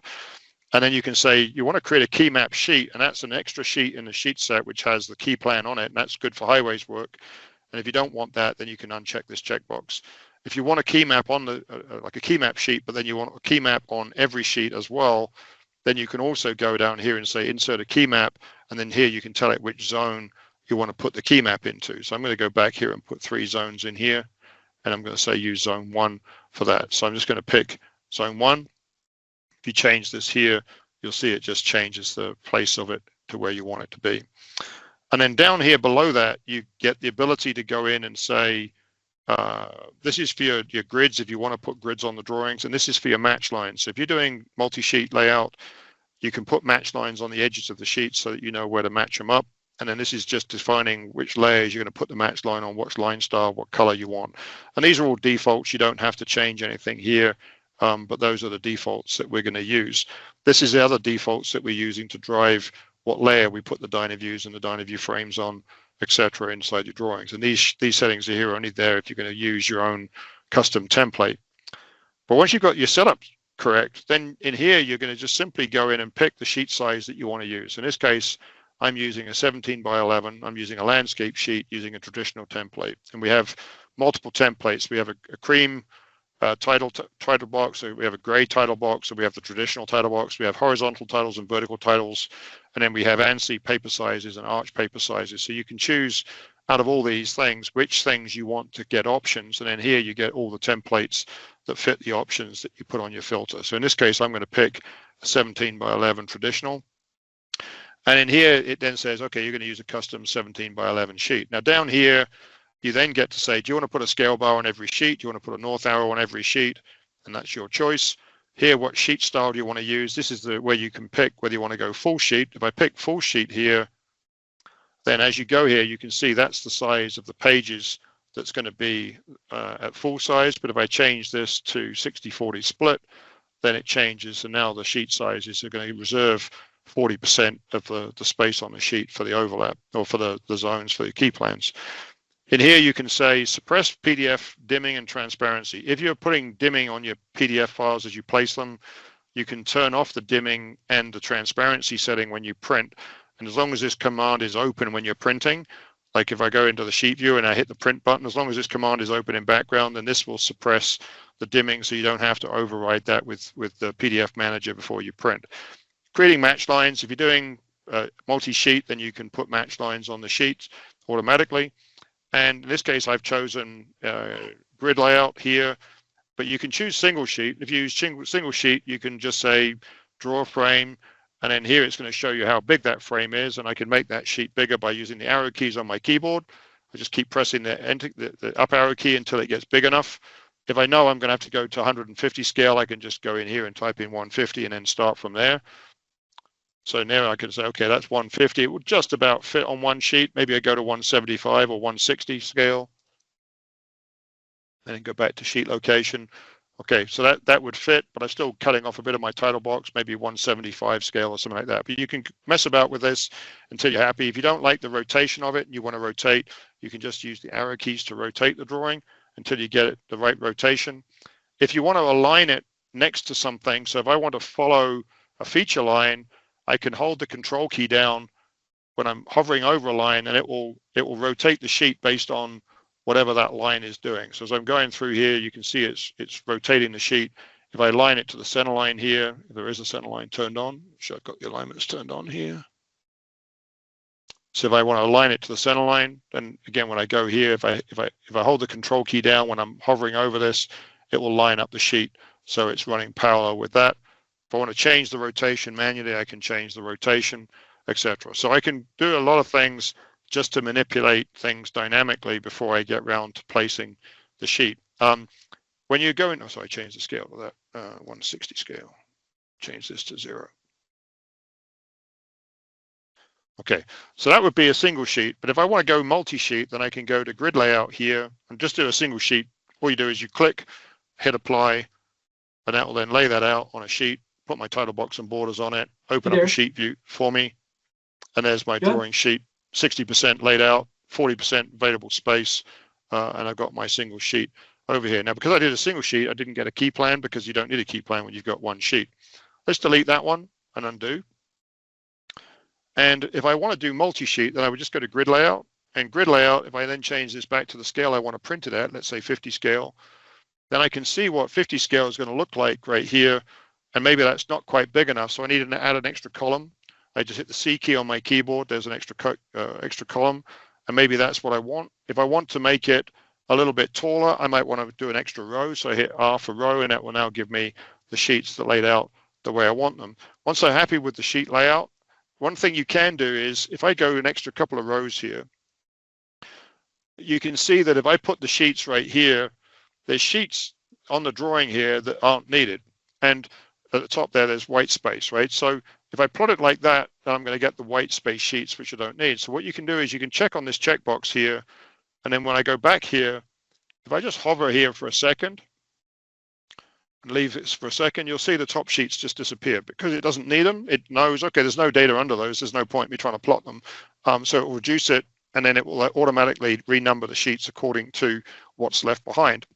If you don't hover, when you click the final location for the sheets, like here, it will strip them down as you click. So now it's laid out the sheets. That's what I'm going to get with my layout. At this point in time, if I don't like the layout for some reason, let's say this sheet, I need to move it for some reason. I want to move it over here. Then I can just double click in the sheet. Then I can just grab it and move it over here, lay it out a little differently. And at that point now, I'd have a different layout. If I want to rotate it, double click it, I can rotate the sheet according to what I need to get what I want with the layout. Okay. If I go back and just relay them out again, just to get them back to where I was before. Now I've got my sheet layout. This is what I want to print. I hit the apply button. At that point now it's going to lay out all those sheets. It's now drawn me the match lines. It's building me a key plan, and it lays out all the sheets. And in a sheet view, there's my key plan. If I go to the key sheet, which is the first sheet,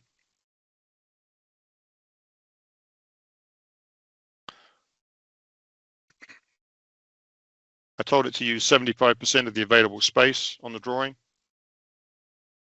You see we've added the logo automatically to the sheet based on the settings in the RPS settings folder. Just takes a second to load this. So in here, I haven't applied a view filter to this yet. I had the all view filter running, so consequently it's showing me everything. But in the key plan, hopefully you can see it's got match lines and it's got the sheet numbers in here. If I don't like the view filter that's being applied to the Dynaview, I can just click on it here and just say, instead of using the all view filter, use, let's do this cut fill map plot. And that will then reduce it down to what I want to see. And so now you can read it a bit more clearly. If I look at the individual sheets now within that set, again, I've probably got the same issue. I had the all filter applied to all of these, so I probably have to change it on each sheet, but just takes a second to load each sheet because there's a lot of data on these now.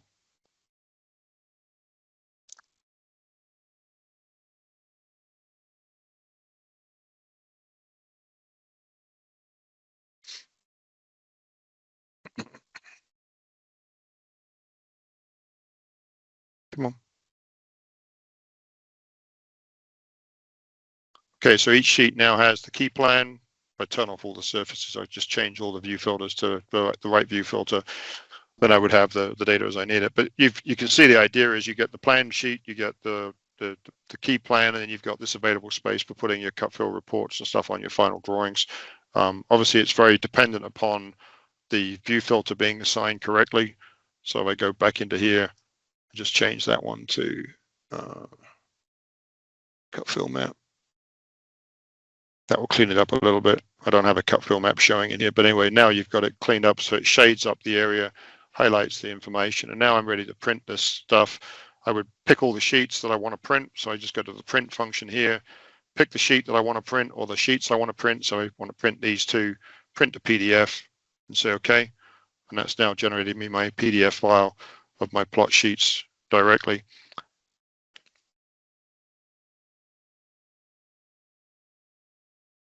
Then that just takes a second or two.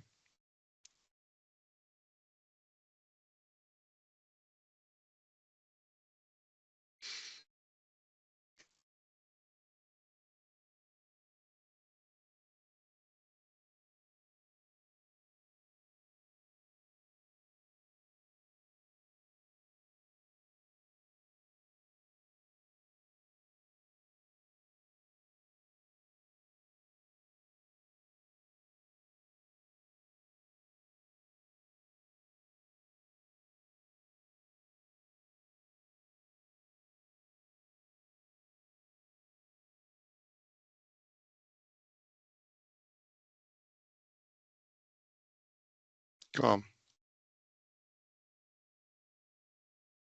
Hopefully now it should open Acrobat, hopefully. Yeah, there we go. And that's your final deliverable. So title box and borders, project details filled in, company logo added, key plan added to your key sheet, and then each individual sheet has its own borders, match lines set up, and all your other information loaded up here according to what you were asking for. So depending on how you set it up, when you print this, depending on how you get your match lines set up for different sheet sets, obviously you've got layers to control there. You might need to set up different layers if you're doing multiple different sheets at different scales in the same area. You've got some layering issues to work through. But other than that, it's pretty straightforward now to build what I consider to be a pretty high quality final deliverable directly from here in a somewhat automated manner. So that's your smart plot for site type projects. If you're working with alignment type projects, then you would have an alignment to work off. So I'm just going to pull in an alignment job here.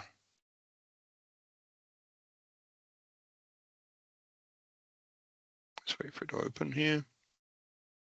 So I pull in just an alignment, like a complex. This is a long highway project in Alaska. If I pull in the alignment here, obviously you'd bring in your PDF sheets and lay them out according to that. And then you would just go back into Smart Plot here. Oh, sorry, Smart Plot, not PDF Manager. You see what I spend most of my day doing. So in here, if I go to Reports, not Reports, Smart Plot here. And in Smart Plot now, I would pick alignment-based mode. So I go along a line, and I can then say I want to pick this line.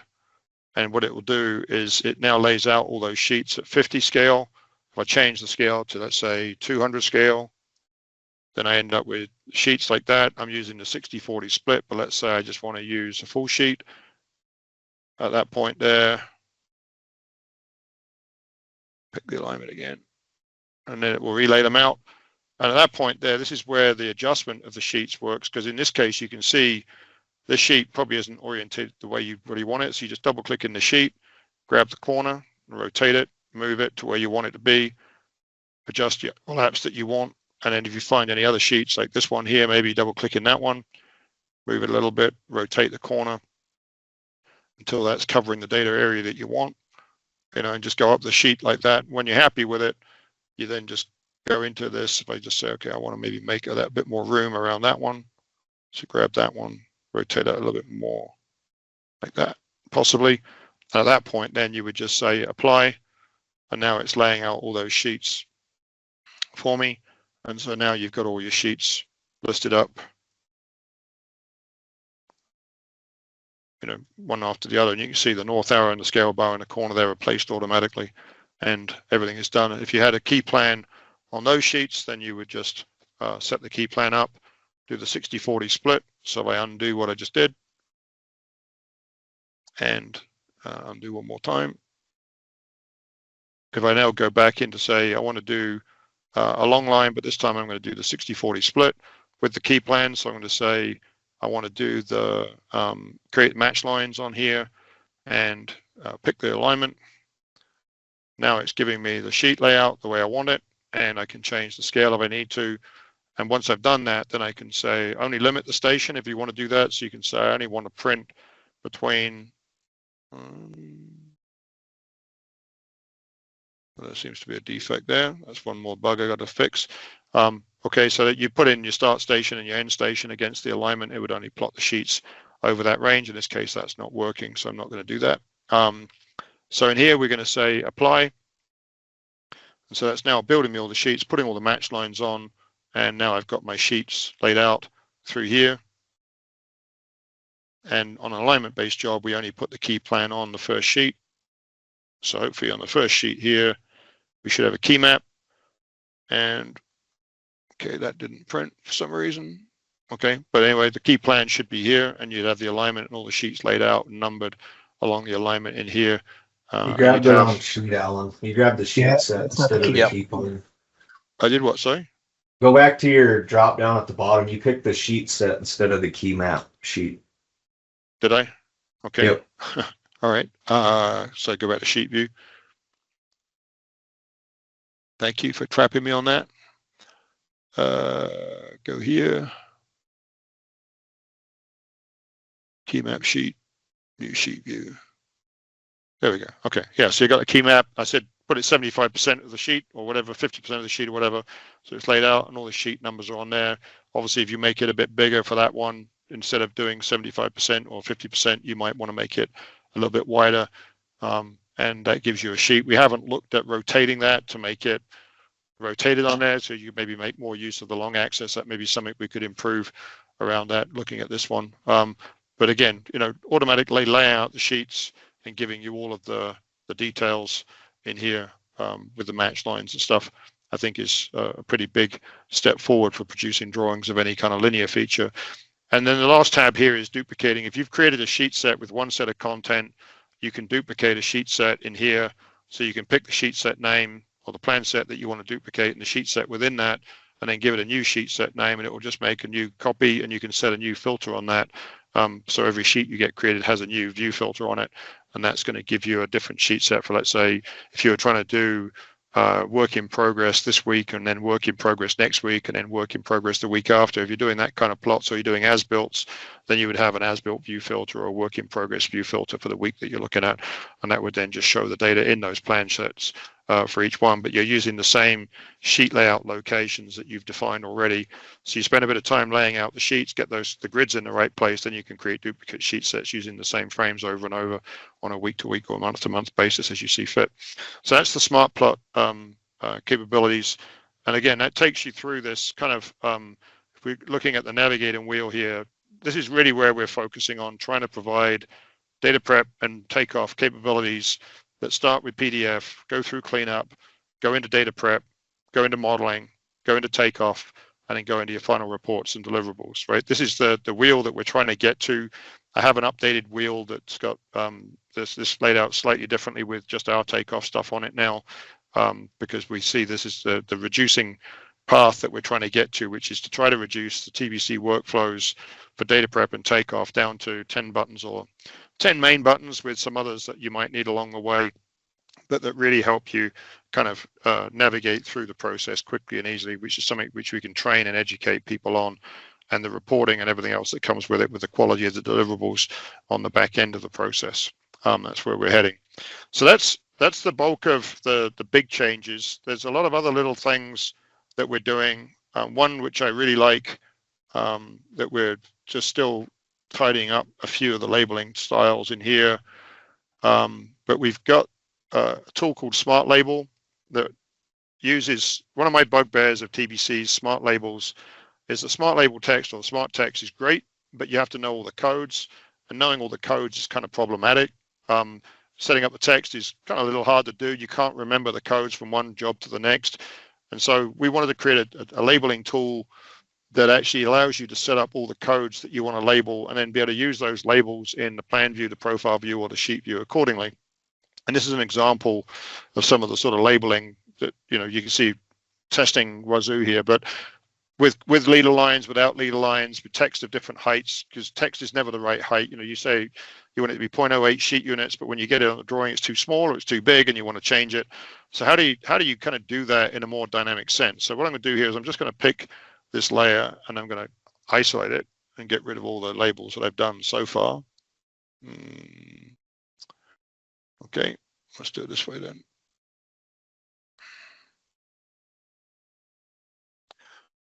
Yeah, this is the job I've got a bit of a problem with view filters. But anyway, the way that the Smart Label is geared to work is if I go into Smart Suite and go to Smart Label. In Smart Label, you can choose, in RPS settings, you have a Smart Label settings, and the Smart Label settings allows you to create groups of labels. So here you'll see these are the defaults that we're going to ship with the product. They'll be installed automatically as part of your RPS settings library, and then you can modify and improve them, change them as you see fit. But in here, if you've got labels like point labels or surface labels or cut fill labels or sheet content labels, you can define the labels directly, and each label has its own definition. You can import them from a spreadsheet. So if you have a spreadsheet that looks like this, you can define everything in a spreadsheet. This is how I've been defining it and managing it. So I've got one master copy that I'm working with. But in here, you can define everything from the leader type, whether you want to line with arrow, spline with arrow. Leader options, you can specify whether you want them to be variable. In other words, you pick the leader point and you pick the text point, and it will stretch the leader between the two. Or you can say fixed, and when you do fixed, it will ask you for the leader point and the text location on the first label, and then remember those for every other label afterwards. So you don't have to keep doing first point, second point, first point, second point, which gives you a bunch of kind of randomly length leader lines. You can set one and then duplicate it over and over. Looping to object, that basically is just saying if you've got an object that you need to select on every time you loop around, like if you're doing labeling areas, for example, I want to label this area, then this area, then this area, you're picking a new object each time.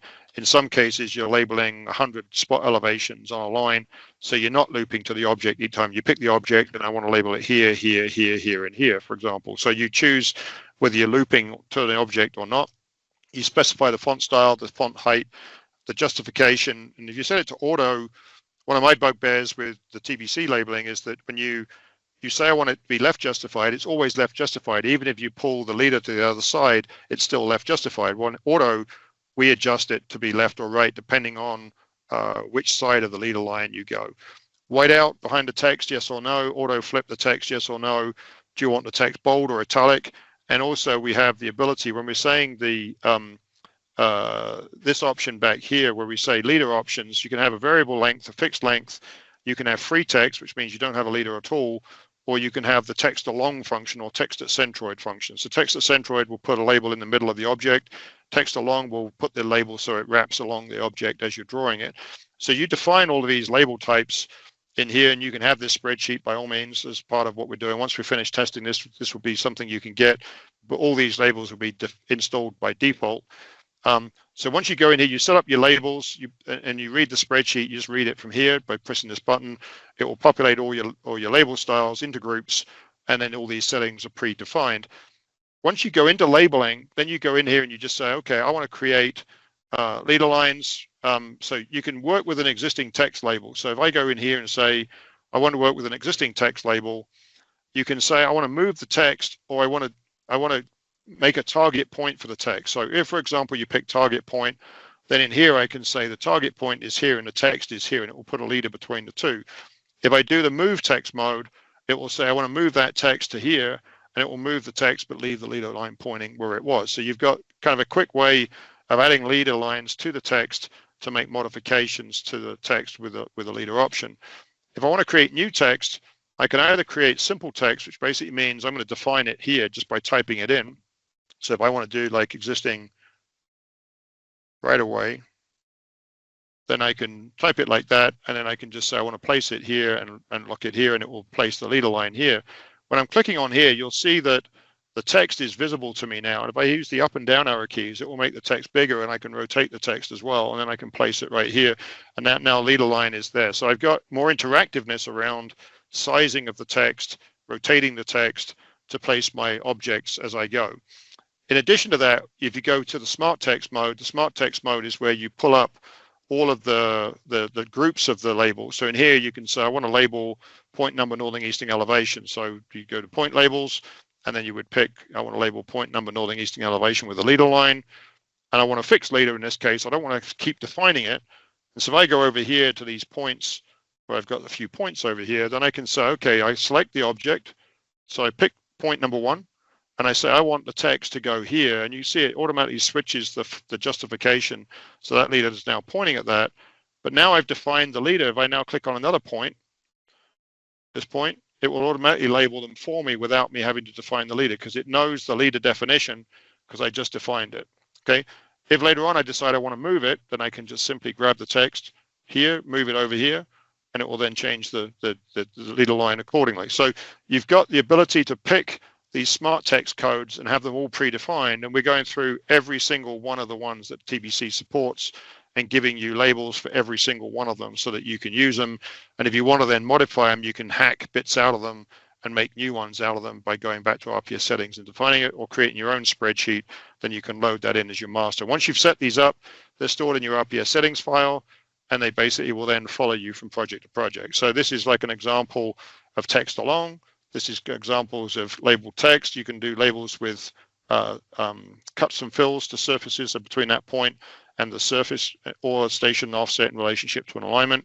If you've got something like this where you build a building pad with a cut fill daylight line, and you build a surface model out of that, then you do a cut fill map between the two, you've now got an isopack in here. And if you label the isopack, this is the volume report that goes with that. So here you can see depth to balance is minus 8.3 feet. So if I grab that building pad using Smart Elevate, I go in here and I say use a delta elevation mode and pick that object and say I want to go down by minus 8.3 feet. That will adjust the cut fill. Now you can see it more easily balances, and the numbers have just updated. So I've just got to change it by 1.62 feet again. So in here I would just say pick the same object again, because you might have to iterate a couple of times because it all depends on the shape of the terrain.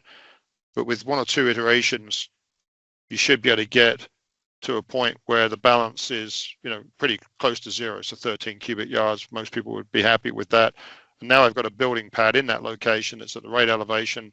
If I look at that in 3D, I've got that in here. So that's just a smart text code that separates out all of the features that require for labeling. All it requires is it points at an isopack surface between 2 surfaces, then it will give you the depth to balance. So you can just use that label, drop it on the drawing, and once it's dropped on the drawing, you reference it to the isopack. Then you can pick that pad up and move it, or you can change its elevation. And as you're doing it, these volumes will update and tell you what you need to do. So if you do things like designing ponds or designing berms, or you're trying to raise and lower a sports field, you can define an isopack for that, raise and lower it, and it will always tell you the depth to balance and give you the quantities that's associated with that feature. So these are what we call smart labels. And smart, of course, everything has to be smart with Rockpile these days. So everything in here is now fully automated, whether it be areas with tonnage, like I put tonnage in these ones up here, just put a multiplication factor in the smart label. So you say, take the volume and multiply it by 2.05 to get you into tons, or whatever the number happens to be. And you can generate whatever labels you want, with or without prefixes and suffixes, with or without decimal places, depending on how much you want, and whether you want leaders or no leaders, or whether you want the text along a line, so it follows the line like this, or whether it's just orientated like this, but with that dynamic ability to increase and decrease the text size and rotate the text to get your labels as you see fit. What do you think? You like that?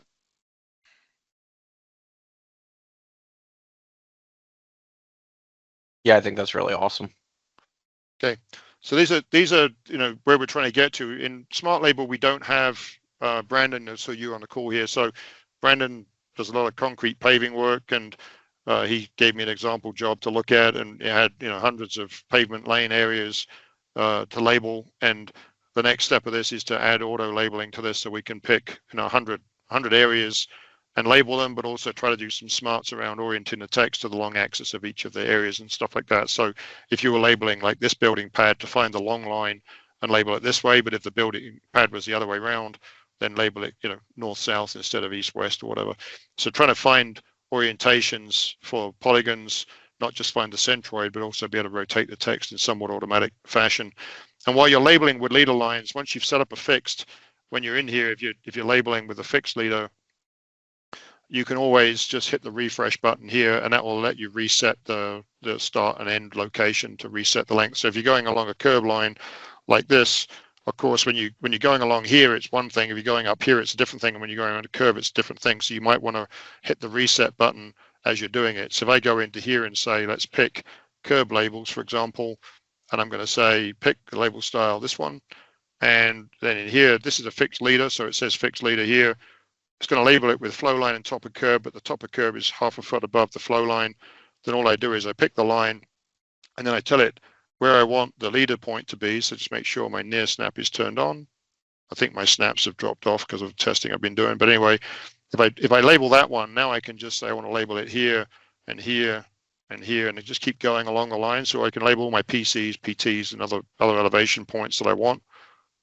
And again, we'll probably add point creator into here. So if you want to label those points somewhat automatic, you can. But of course, now you're getting around the corner here. If, for instance, now you wanted to rotate the text or you wanted to change the leader, then you could just go back and hit the reset button here, and that will let me then pick the start point and the end point. And now I can now label with those types going forward, right? So it's now following that pattern as opposed to this pattern. And then when I get back up here, I would just change it back to the other pattern so I can then get my leader lines in here. And I know somebody's going to say to me, can you remember these so that I just have a stack of these settings? So I do this one, and then one's around the curves, then one's up the verticals, and one's along the horizontal. So that's something I'd like to add to it, but we didn't get around to it this time around. But hopefully we can expand this a little bit more. But this is pretty neat that you can just change this on the fly, but remember it when you need to label things in a more automated sense. So that's what we call Smart Label. A couple of other things that we've done is if I go back into that Buffalo run here, we're just finishing up 12 o'clock here. I've got a couple more little things to show you that I know people ask for. If I go back to that Buffalo run project here, I showed you how to export the files for SiteWorks and export the files to KMLs. The other thing we've done is we've supported copying and pasting images from one project to another, whether they be georeferenced images, ortho images, or images that you've extracted of typical details and stuff like that. So if you've got the images in a project, if I just turn on all my georeference pages for a minute, zoom extents. Let's just turn this stuff off a minute. Oh, let me sheet view this way. So if I've got all my images turned on here, if I turn off all my line work for now, if I want to grab all these images, I can't just grab them like that because that only grabs the image boundaries. So what I'm going to do is I'm going to go across to the imported files list. And if I want to take the grading plans, let's say these are the 6 sheets I want to take, and maybe I want to take that one and that one and that one, I can just right click and copy to the clipboard. So go up here, Smart Suite, copy to clipboard. And that copies them to the clipboard and say, okay.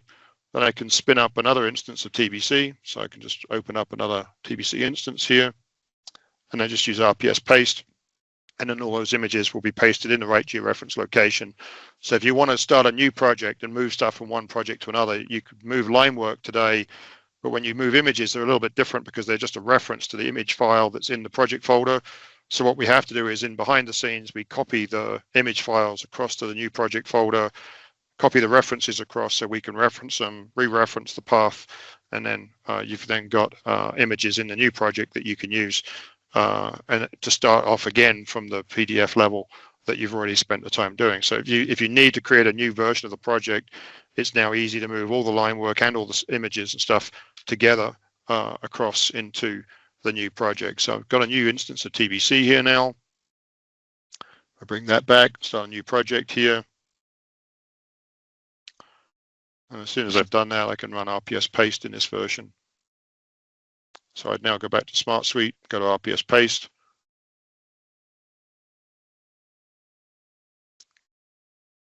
And in this case, it says there's 9 objects on the clipboard. If you have to refresh, you hit the apply button. And at that point now, it just takes a second or two to copy it all across. If I now zoom extend, it says all my grading plan data in the new project in the right place in the world, and I can carry on with my workflow. So copy and paste has been improved significantly in line with these changes. We've also done things like in Point Cloud Processor, we've added the ability to also move a point cloud. So we had a request from one of our big clients in Salt Lake City. They wanted to be able to bring in a point cloud that they did in local coordinates using DJI's Terra software. They want to process it with Point Cloud Processor, so it's reduced in size, but then be able to move the reduced point cloud into the right coordinate frame using a set of coordinates. So we did a least squares transformation, which only does X, Y, Z shift and rotations. It doesn't do scale. So in here, you can add as many points into here as you want. You pick the source point and the target point, just like you would do with any other transformation. And then you pick the scans that you want to, here you can pick the scans you want to transform, and then hit the move button, and it will move them in the project, or you can move the file. So the file is a little quicker than inside the project, but even the project is pretty quick. And you just basically pick the source and destination, compute the transformation, and then apply it using the move button, and that will move your georeferenced point cloud into the right location and elevation. So it does an XYZ shift and rotation and no scale to get this out. But it does residual analysis to tell you how well your data is going to fit as you're going to be moving the data. So to show that, if I just go into one more project here, just a kind of canned one to show you this. If you have to do this kind of work. So in this case, I've got scan data that's down here, and I've got 6 coordinates that I've got on this drawing, which is numbered A1 to A6, and I've got the target points over here, which are rotated. I've added some errors into the data here to show the residuals, and so if I now just run Point Cloud Processor in here, I can just say this is 26 million points. I can say, okay, pick the point cloud region that you want to shift. So I'm going to pick, point cloud here. So I'm going to shift all 26 million. I could have run Point Cloud Processor to reduce it before I do it. But in this case, Point Cloud Processor, Point Cloud Move. And then all I do is I can just type in A1 goes to B1 and A2 goes to B2. I can click on the coordinates or click on points on the image as well if you want to do it that way. A3 goes to B3. And if I then go add another couple of points, and then so A4 goes to B4, A5 goes to B5, and A6 goes to B6. Oops. A6 goes to B6.